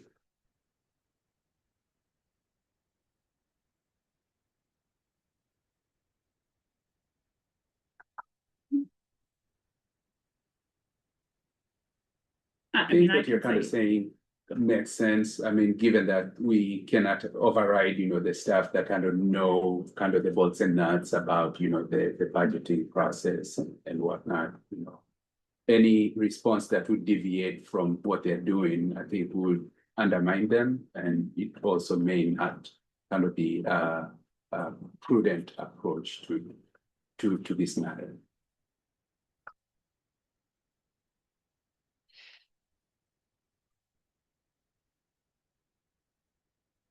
Yeah, I think answering it carefully because there's more information that we don't necessarily know that staff takes care of as they're supposed to take care of.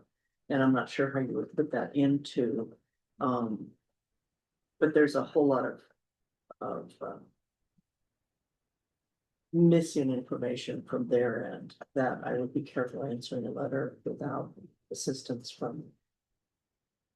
Well, I yeah, mean, we the perceive core, it. the core of the appeal is a disagreement over the outcome of this audit, this sort of informal audit that was produced by our business services. Uh-huh, By right. finance office, and Mhm.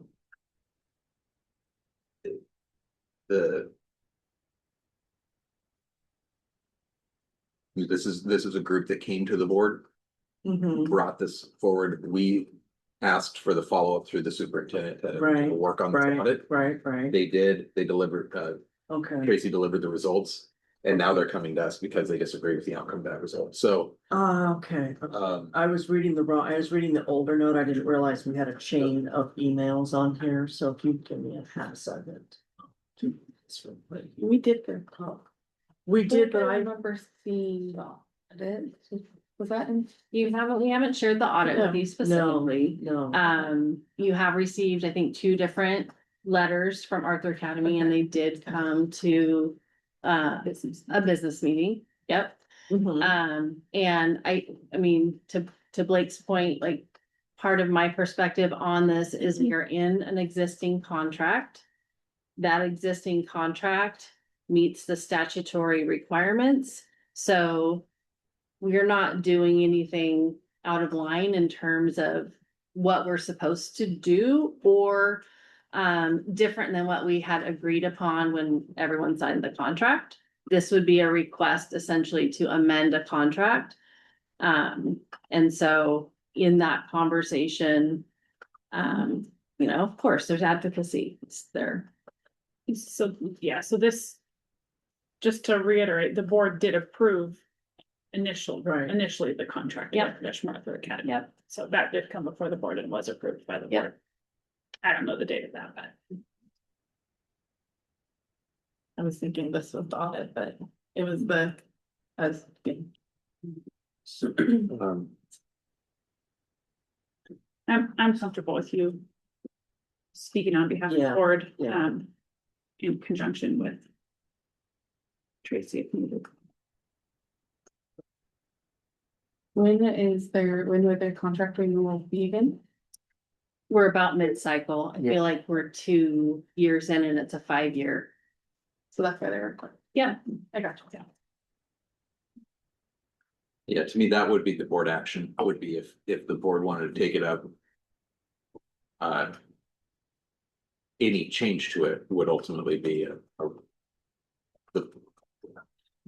for a charter, the board. Remind me, do we approve the contract or do we approve the district negotiating the contract? We approved the. It does I that think comes back it's, to. yeah, you Yeah. approve So, the charter first and then there's a You contract approve, yeah, like you negotiation approve the period. renewal and then there's a, yeah, And that's then right, you a period. approve it. So it's not even up to us to go into negotiate. Is that? well, it would take board action to change the terms of that contract. I gotcha. Yeah. Okay. And I gotcha. in one way to look at it would be the district is saying. We don't want to bring that to our board. And we don't see a purpose of bringing it to our board. And Arthur Academy is asking us to overrule that determination. Bring it back. And so I'm gathering we're okay to communicate. Mhm. Any Yeah, hesitation? no, I'm just kind of looking at this and thinking about, because we've had. More recently, we've engaged more with OSBA. We've had Kristen Miles, who has been involved Mhm. with helping us do this, and I wasn't sure if she was still. If she was aware of this, if she's been brought into any of this conversation, or if that would be not, it's past hers because she helped them with the. She helps us with the process for the charter renewal and then the contract negotiation piece. So Uh-huh. we haven't gone back to Okay. her in regards Okay. to. A Because it request just to amend the seems, contract. it does seem a little bit. Unusual. I think it would be appropriate to bring her in if we were gonna take it up and. Right. Well, Okay. and I mean, Arthur Academy in their first letter did explain some of the financial hardships they're having, just like everybody else is having, and that's Mhm. really the why behind it. They've been a good partner for us, and I believe they would say that we've been a good partner to them as well. And so it's really about everyone's trying to figure out how to, make it financially. And so they asked us to really assess the costs associated with us supporting them as a charter. And so that's what the conversation has been in the meetings that we've had with them. But ultimately, we are meeting the requirements of statute and our contract with them. And an important piece of information is in the district's analysis, it is a fair rate. Yeah. It's not just a statutory, it's also a fair rate. And Yep. that's what they disagree. Yep. Right. Some of the methodology and Well, I will, we talked about this in a previous meeting. What will happen is I'll craft a letter of response with probably with Sarah's assistance and maybe. Yeah, I think I'll just give your help with some of the review of it. I'll probably lean on Holly a little bit too. To make sure it's right, and then I will CC the board on that. Just make sure you do not reply all. Okay. And would that reply be just to make sure it stays very small directly to you, not even to both you and Paul, or do you want to both? Yes, Because the more you do that. it yeah, just no, kind of- just Okay. if you have. I'm gonna send the finished letter. Mhm. You're just gonna receive it. Okay. Information. So that you know I have responded and what was contained. Okay, so that takes us back to the strategic plan. Okay.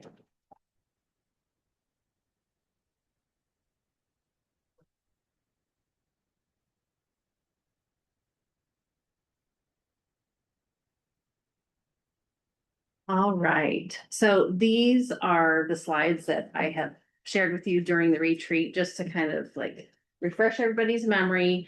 And then there was a follow-up email with a homework assignment that I hope was helpful.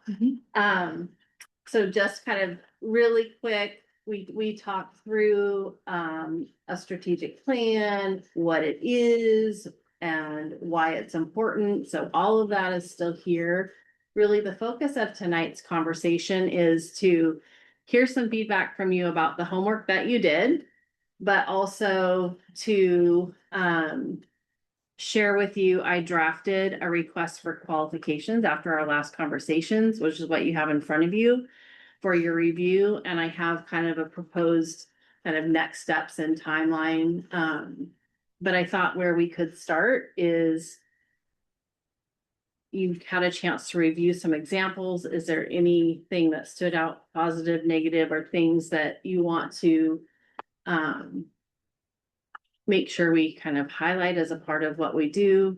And thinking that if you have that conversation first, and as we move into the request for qualifications, it might kind of guide some of that conversation.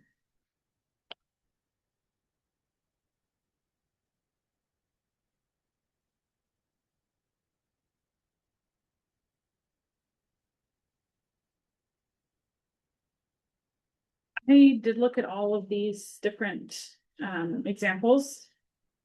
I take that back. I looked at 5 of the 6 because I didn't see the link for the other one. Sorry to that one. A couple of them were Hillsborough and Centennials were pretty similar. Probably they used the same company maybe. But I did like how informative theirs were and how clear they were. They listed out the plan really clearly, who was involved in, contributing to that information. The metrics were really clear, the action steps were clear. And then a couple of them, I don't remember exactly which ones, I can probably find it, but a couple of them had interactive graphs to look at their metrics, which I really liked. Like a dashboard. Mhm. Based on whatever the metrics were they set. And then those were broken down in various different ways, that you could just click on and see the different graphs. That was really nice. I think Beaverton had that, if I remember right. A couple of them had theirs translated in Spanish, which was good. Not all of them did that, so I think that would be important for a district.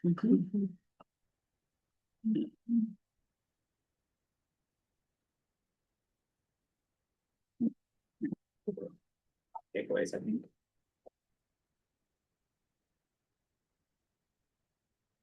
So the one other thing I'd say is, I don't remember which ones, but I think multiple had calendars with the timelines of when each meeting date was and who that meeting was with. So it had like, the board's gonna get an update on this date, this date, this date. I mean, it was all in calendar form. This is when we're doing community. So that was all spelled out for like the whole year, whatever it was. So real easy to see where the information is coming from, when it's being received, all of that. So that's in terms of the process of creating. Yeah. Strategic plan. Yeah, and I don't know that you'd have to keep that on the website after, but like during the process, I think that would be really helpful for people to have a place where they could always go to see where are we at? Where could I have access to give input? You know, maybe I fall under this category or fall, and then the dates were there and all of that. So that wouldn't have to stay after anything. But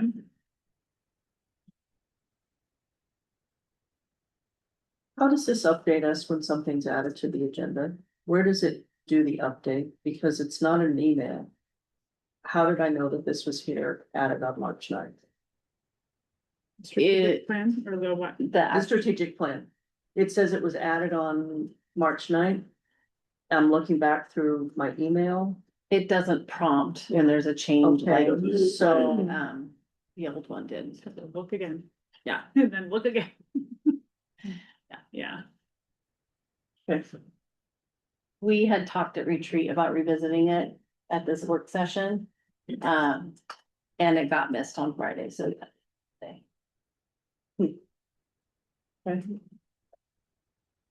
There's some you'd like to have more time to review. Yeah, I haven't Yeah. looked at it, so. Okay.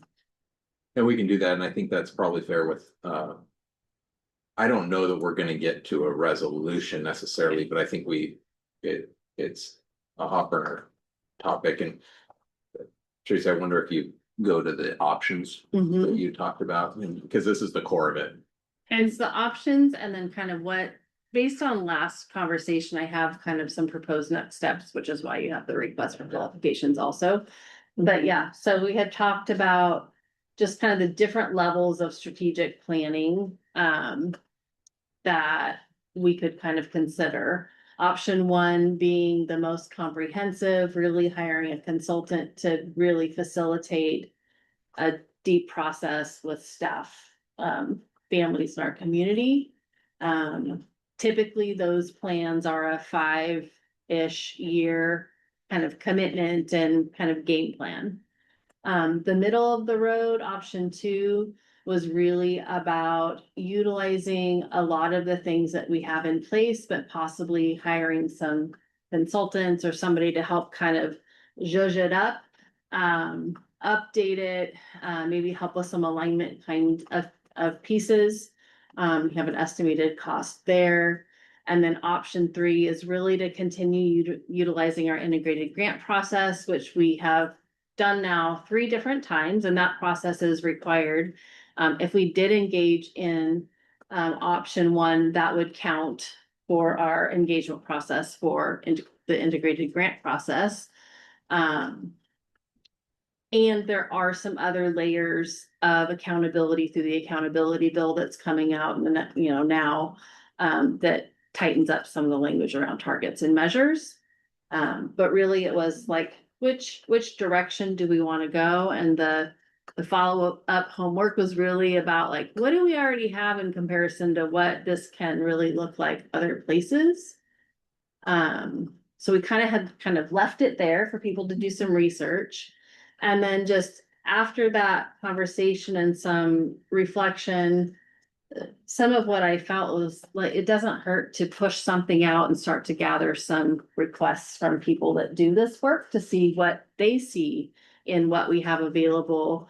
And to then decide, once we hear from organizations that do this work, what they would propose to us. So this is a draft that has a pretty ambitious timeline that can completely be modified. This was me taking some liberties after our last conversation, but we could push out this RFQ or, with some revisions and have a due date in April and really kind of get to it within cabinet, looking at some of those proposals to make a recommendation to you all at the April work session.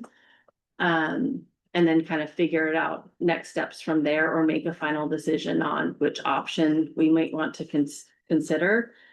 When I really started to think about timeline, the urgency I feel, if you look at the end of the proposal, is really around the timeline put in place for how something could actually get done. So you see the proposed timeline, there's really kind of a stakeholder input phase of June through October, which, since summer's in the middle of that, feels pretty ambitious. then in November, we would have some, you know, some type of proposal and kind of be getting a product to really look at. And then January through August, we would have that document to really guide our budgeting, guide some of our rollout plans for the following fall. You really have to have some time to get those things into our school improvement plans that you've all just experienced, right? They start to do that now for the fall. So we have a little bit of wiggle room there, but we'd really want to be thinking about budget, school improvement plans, and how we start to build this into the work that we do. Unless we wanted to slow it way down. So. So if I were to frame this or kind of frame the board conversation about it, the time sensitive issue is the RFQ. And so because the RFQ is not binding, just because you ask for qualifications doesn't mean you can select anybody. So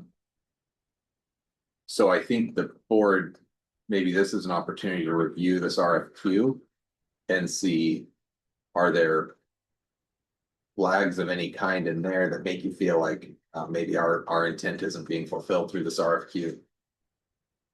That's probably the most urgent conversation. The other goes back to those options and what our comfort level is with it. And I will say from I won't speak for Heather and Sean, but I will say that I feel like the board really narrowed it to those first two options, at least in our strategic planning meeting back in February. So I think those are the pieces of information that could be helpful for Tracy and the team. So any conversation about those, or do we want a minute to maybe look at the RFQ? If I were going to like focus your eyes on any part of it, the last paragraph on the first page, really it's the top few paragraphs are just like our demographic kind of stuff about our district. So the last paragraph on the first page. And then as you get into the second page, that's really the methodology and kind of the mandatory state alignment was something that I felt was really important. So that second page probably is more important. I have an immediate thought. That'd be further comments. I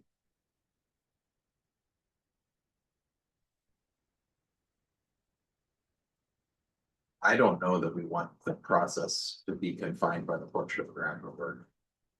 Rather than redefining what that. You know. I think I'd be more in favor of blank slate. Or with the newer things that we, the board conditions, the ones that we've reviewed in the last more recent couple of years. So the ed tech plan is, I think, a year old. So leave that. Leave and I I only one voice, but so It's a suggestion more than it is, because it is your strategic plan. But the portrait of a graduate, I mean, you even said here it wasn't fully implemented as we hit COVID. Well, COVID changed more than just an implementation plan, it changed the future of our students, so. Yep. Okay.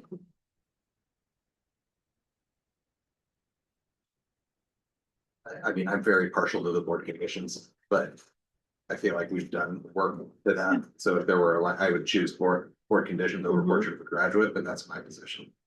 With board conditions, I would need to build that, like, put the descriptions in here, which is easy enough to do because they aren't even on the website. So that's certainly something that I should build in. The other thing I realized is when I linked things under the resources, I neglected to include like the ed tech plan and the long range facility plan. So I would add those.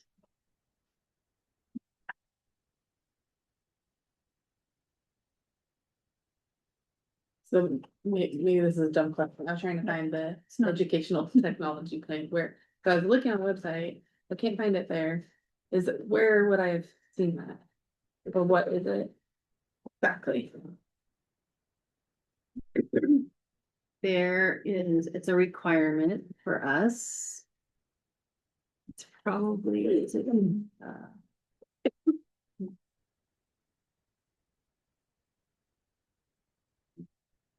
So if you, on the find it fast button, if you type in, education technology plan, it brings it up. It's about halfway down the page that it brings up. It brings up a couple of other things that have the word plan in it, but it brings it up. I'm finding that's the quickest way for me to find stuff on our website is through that find it fast box.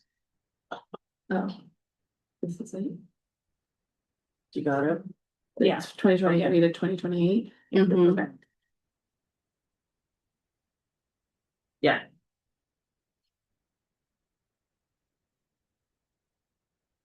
and like Did that, you find the links to the homework portion? No. I haven't got it. Yeah, it was in the presentation. Or if you, No, you can also in your look in your email. email on the 22nd of February, On the PDF. This agenda item. but she hadn't seen that ahead of time, so that's why I was Yeah, asking. no, I didn't see it. It was Yeah. also So, in an email from Tracy on the 22nd of February, if that's easier to find, with the links.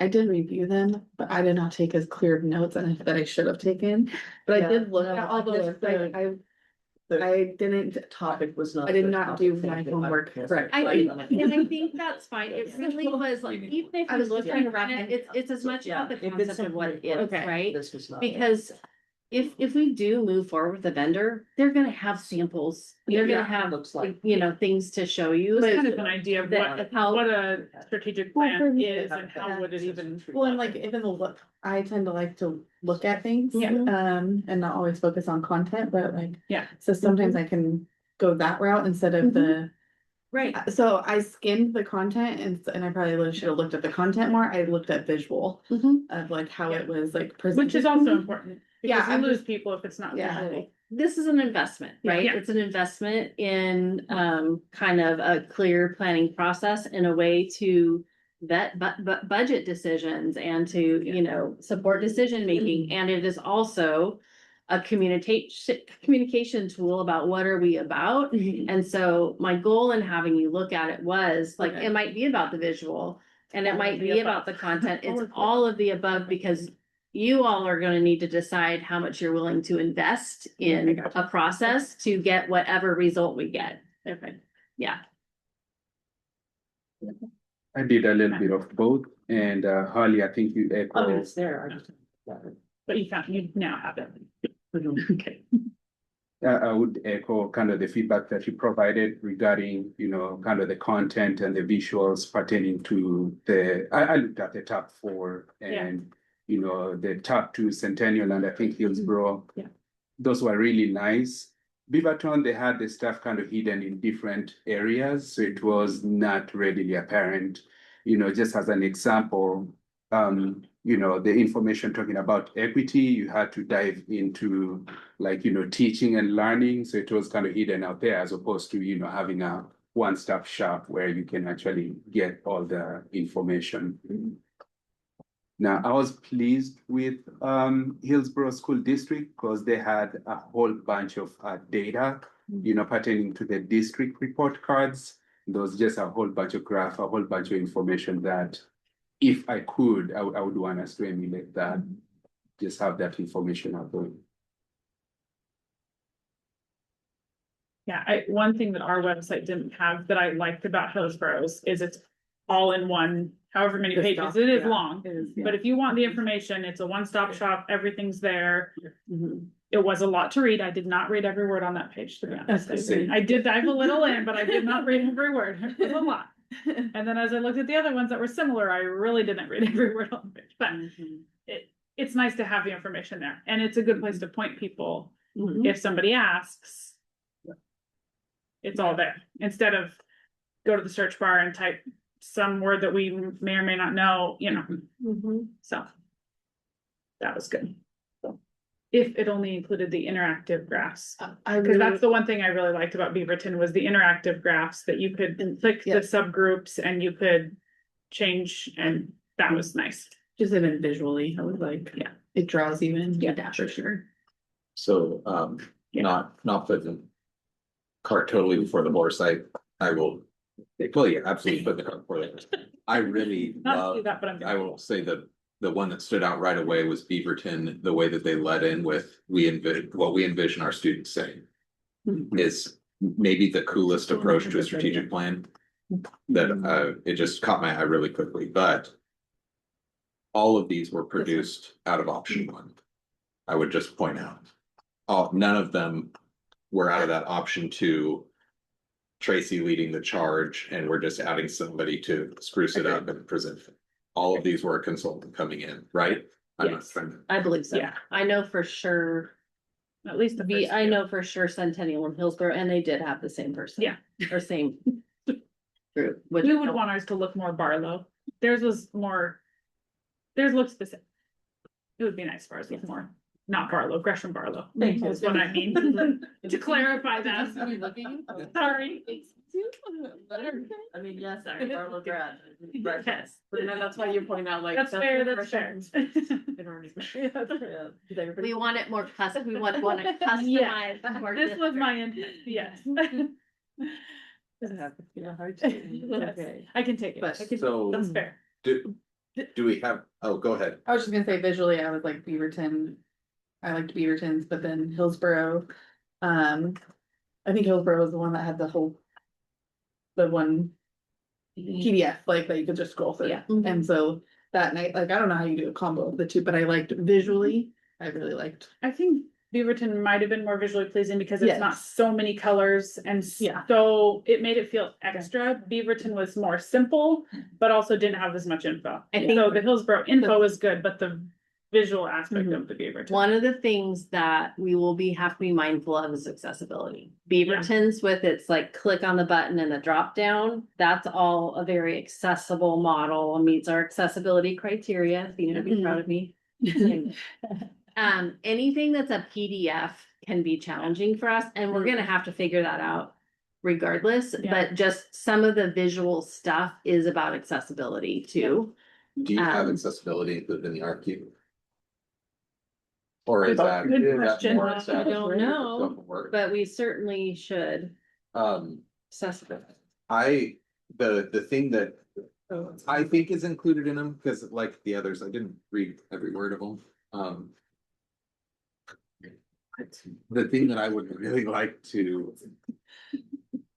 I didn't necessarily, it didn't jump out at me. I would love to see the strategic plan, not like working through alignment with our regional partners, but addressing regional partners and bringing them to the table, the city, the county, MESD, I mean, I've already stated my case. I think we're option one. I think as hard as our budget situation is, our community cannot afford a lack of vision for the kids right now. And it's not that we don't have vision, it's that we have fragmented vision about what our students can be, but what we're preparing for them. So I'm real big proponent of option one, even as I acknowledge, I think that number is a little bit low, but based on what I have in mind and what we're seeing, I'm still in favor of option. I think is what I'm getting at, but that's my position. I would agree, and I would also add that part of the reason I'm in favor of that is not just that we have fragmented pieces, but those pieces feel outdated because most of them were prior to COVID and so much has changed that it isn't the same landscape anymore. So to have a clear path forward, I think is even more important when we're in the middle of the budget crisis that we're in now. So it does cost, but I feel like without doing a strategic plan well, the cost is student outcome. And I'd rather spend the money than give up student outcome. I'm also in favor of, Just Option because one. one of this will drive everything we do. Yeah. and when everyone's moving in the Yeah. same direction, that's when outcomes are affected. Right. So if we're fragmenting all these things. Yeah. I mean, that's what I mean, like the outcome suffers, we might save a little bit of money, but the outcomes suffer, and I think the outcomes are way more important than dollars. Yeah. So. But that's Yeah. also, that's exactly why we need to put the board conditions in here, right? Right. Because it's not just the district being aligned, it's about the Everybody. board and the district team Yeah. being aligned. Yeah. Sorry to interrupt. No worries. Yeah, I just wanted to add, I think with the budget constraints, it is very important for us to communicate clearly, what we are doing to help, the students out.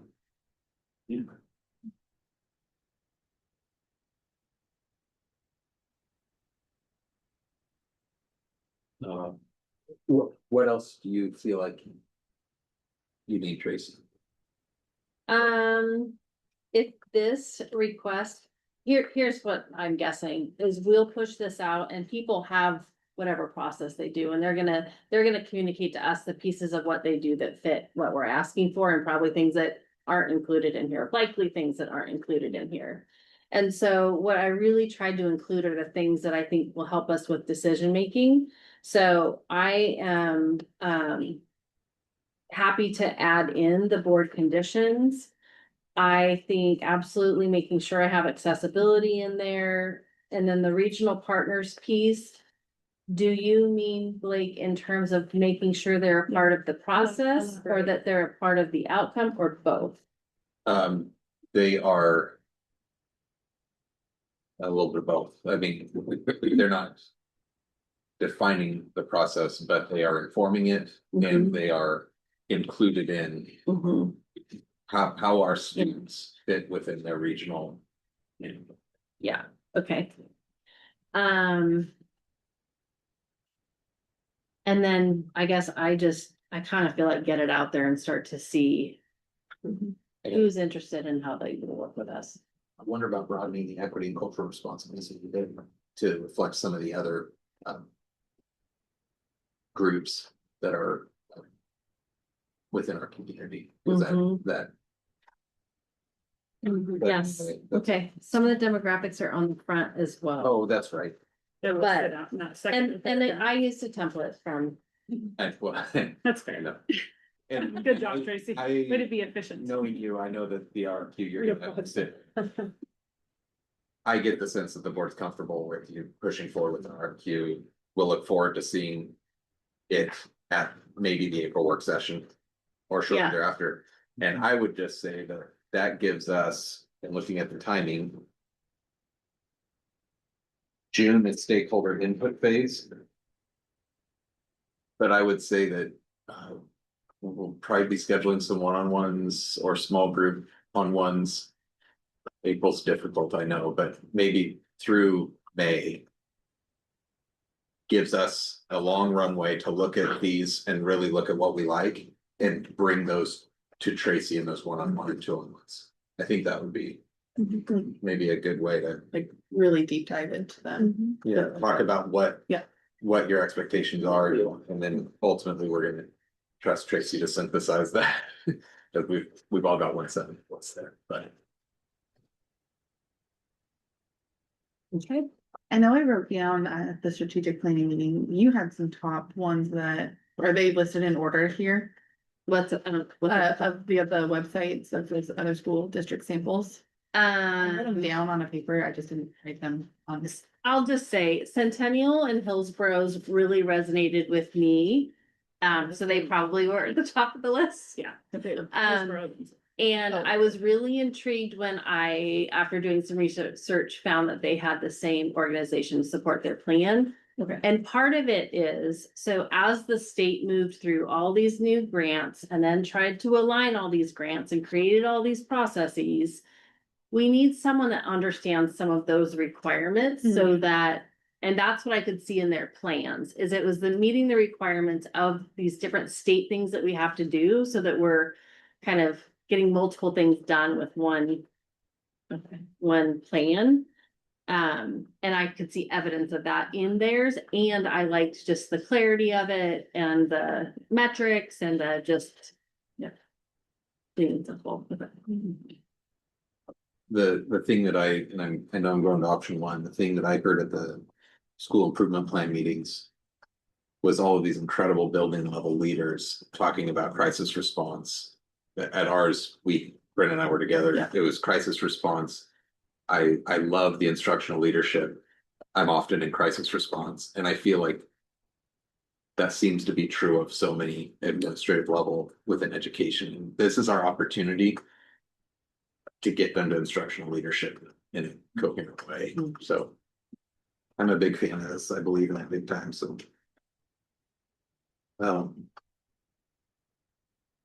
Like, so we'll have our next one-on-ones with Tracy or whatever those small groups look like. Let's come prepared with our thoughts of the samples that she gave us. But then you'll also move forward. Yep, Okay. I'll make some revisions and we'll start to get this Okay. out and start to see what we get and.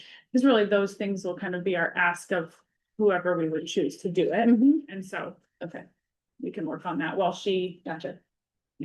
And I mean, they'll have their own sense of timeline, like mine might be completely unrealistic, or they might be able to move faster, it might be. Yeah. Summer is planning and board engagement and. Cabinet engagement, I don't, yeah, we just start kind of making stuff up. At that point, they'll tell us, yeah, we'll pay them to tell us. Yeah, yeah. All right, thank you. Yeah. All right, future board agenda topics. This conversation just alerted me to we used to be notified whenever anything changed within the agenda. We're not now. That was something that escaped me until just now, so I will work on that communication component, how we make sure that if an agenda adjusts late, how we're notified. So that's affects future board agendas. And did everybody get? Sarah sent it, the future board agenda topic. Spreadsheet link. Yeah. How about, you've got it also, stuff? It's got some old stuff. Well, Maybe not. We're still working on his. Okay. Yeah. He's like, maybe. Weird, so. That's fair. Okay. Right,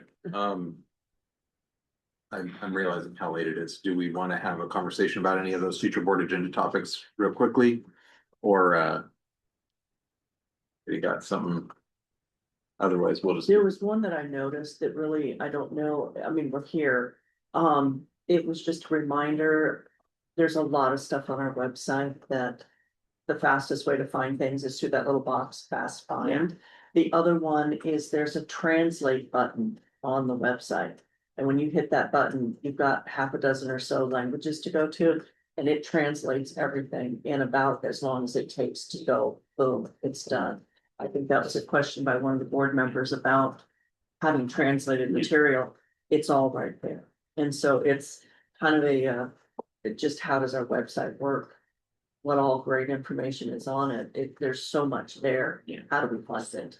Yeah, yeah. And I think as board members, how do we find the information? So when someone asks, we can say, yep, it does that, or yes, it's here, or go to the box and type in the words, and it does come up with a good search for it. The find it fast button. And it's right next to the translate button. Good.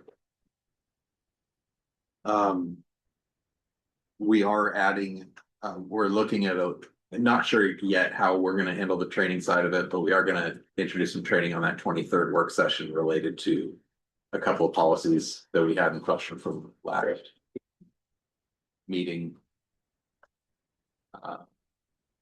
Yeah. But thanks for sticking through the this is really quite a gauntlet for us as a board. This isn't, we usually don't see each other multiple times a week or every week, but Great time. thankfully it's really fun to hang out. Tired of us fast. With that, I think I'll get us to close. We've got a special board work session next week. Keep well, yeah, that's still a tentative.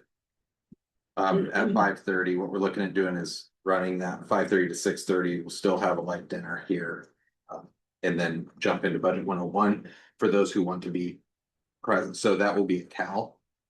And there will be an opportunity to join virtually at Cal for those who are in person. I will not be in person. I'll be virtual for both of those. So if we have one, is the special board work session gonna be at council? Yeah, You kind of make it sound like it was here, but that would be. no, a it's jump. not here, Okay. but it's okay. 8:50. And so I probably said it will be here. It is at Cal, Okay. however, it's virtual, so it's not gonna be the board in a room talking necessarily. Or at least maybe you will, but I'll be up there. At CAP. And it would start at 5:30 if we end up having that. Or 5:30. Okay. That was not. I'm not sure when we'll have a resolution on that, but. Are you saying we're not all going to the budget meeting? Is that what you just said? We are. We may also have something before that at 5:30 also at Cal. But the 5:30 meeting is virtual. But even though we're So all, 5:30, we They got- won't be Yes, at sure, Cal, yeah. it's virtual 5:30 and then at 6 o'clock. but we're all Just gonna be be the at Cal, south, correct? 7 o'clock. Okay, got it. Got it. No, not all of us. Except Blake. Just Blake will be back. Okay, got it. Yeah, Just Blake. I guess what I'm saying is you can join that virtually from wherever you want, or you can go to CAP. For And simplicity. join and it, then but it's still gonna be a stay. virtual meeting. Got it. Spring break coming up. Are you gonna have a real spring break? That looks. That's a no. I'll have 3 to 4 days of it, yeah. Are you gonna have a real spring break? Nice. Going to a funeral and then I'll be working. She's the downer. Sorry. I'm glad I'm going, so. Life of an educator.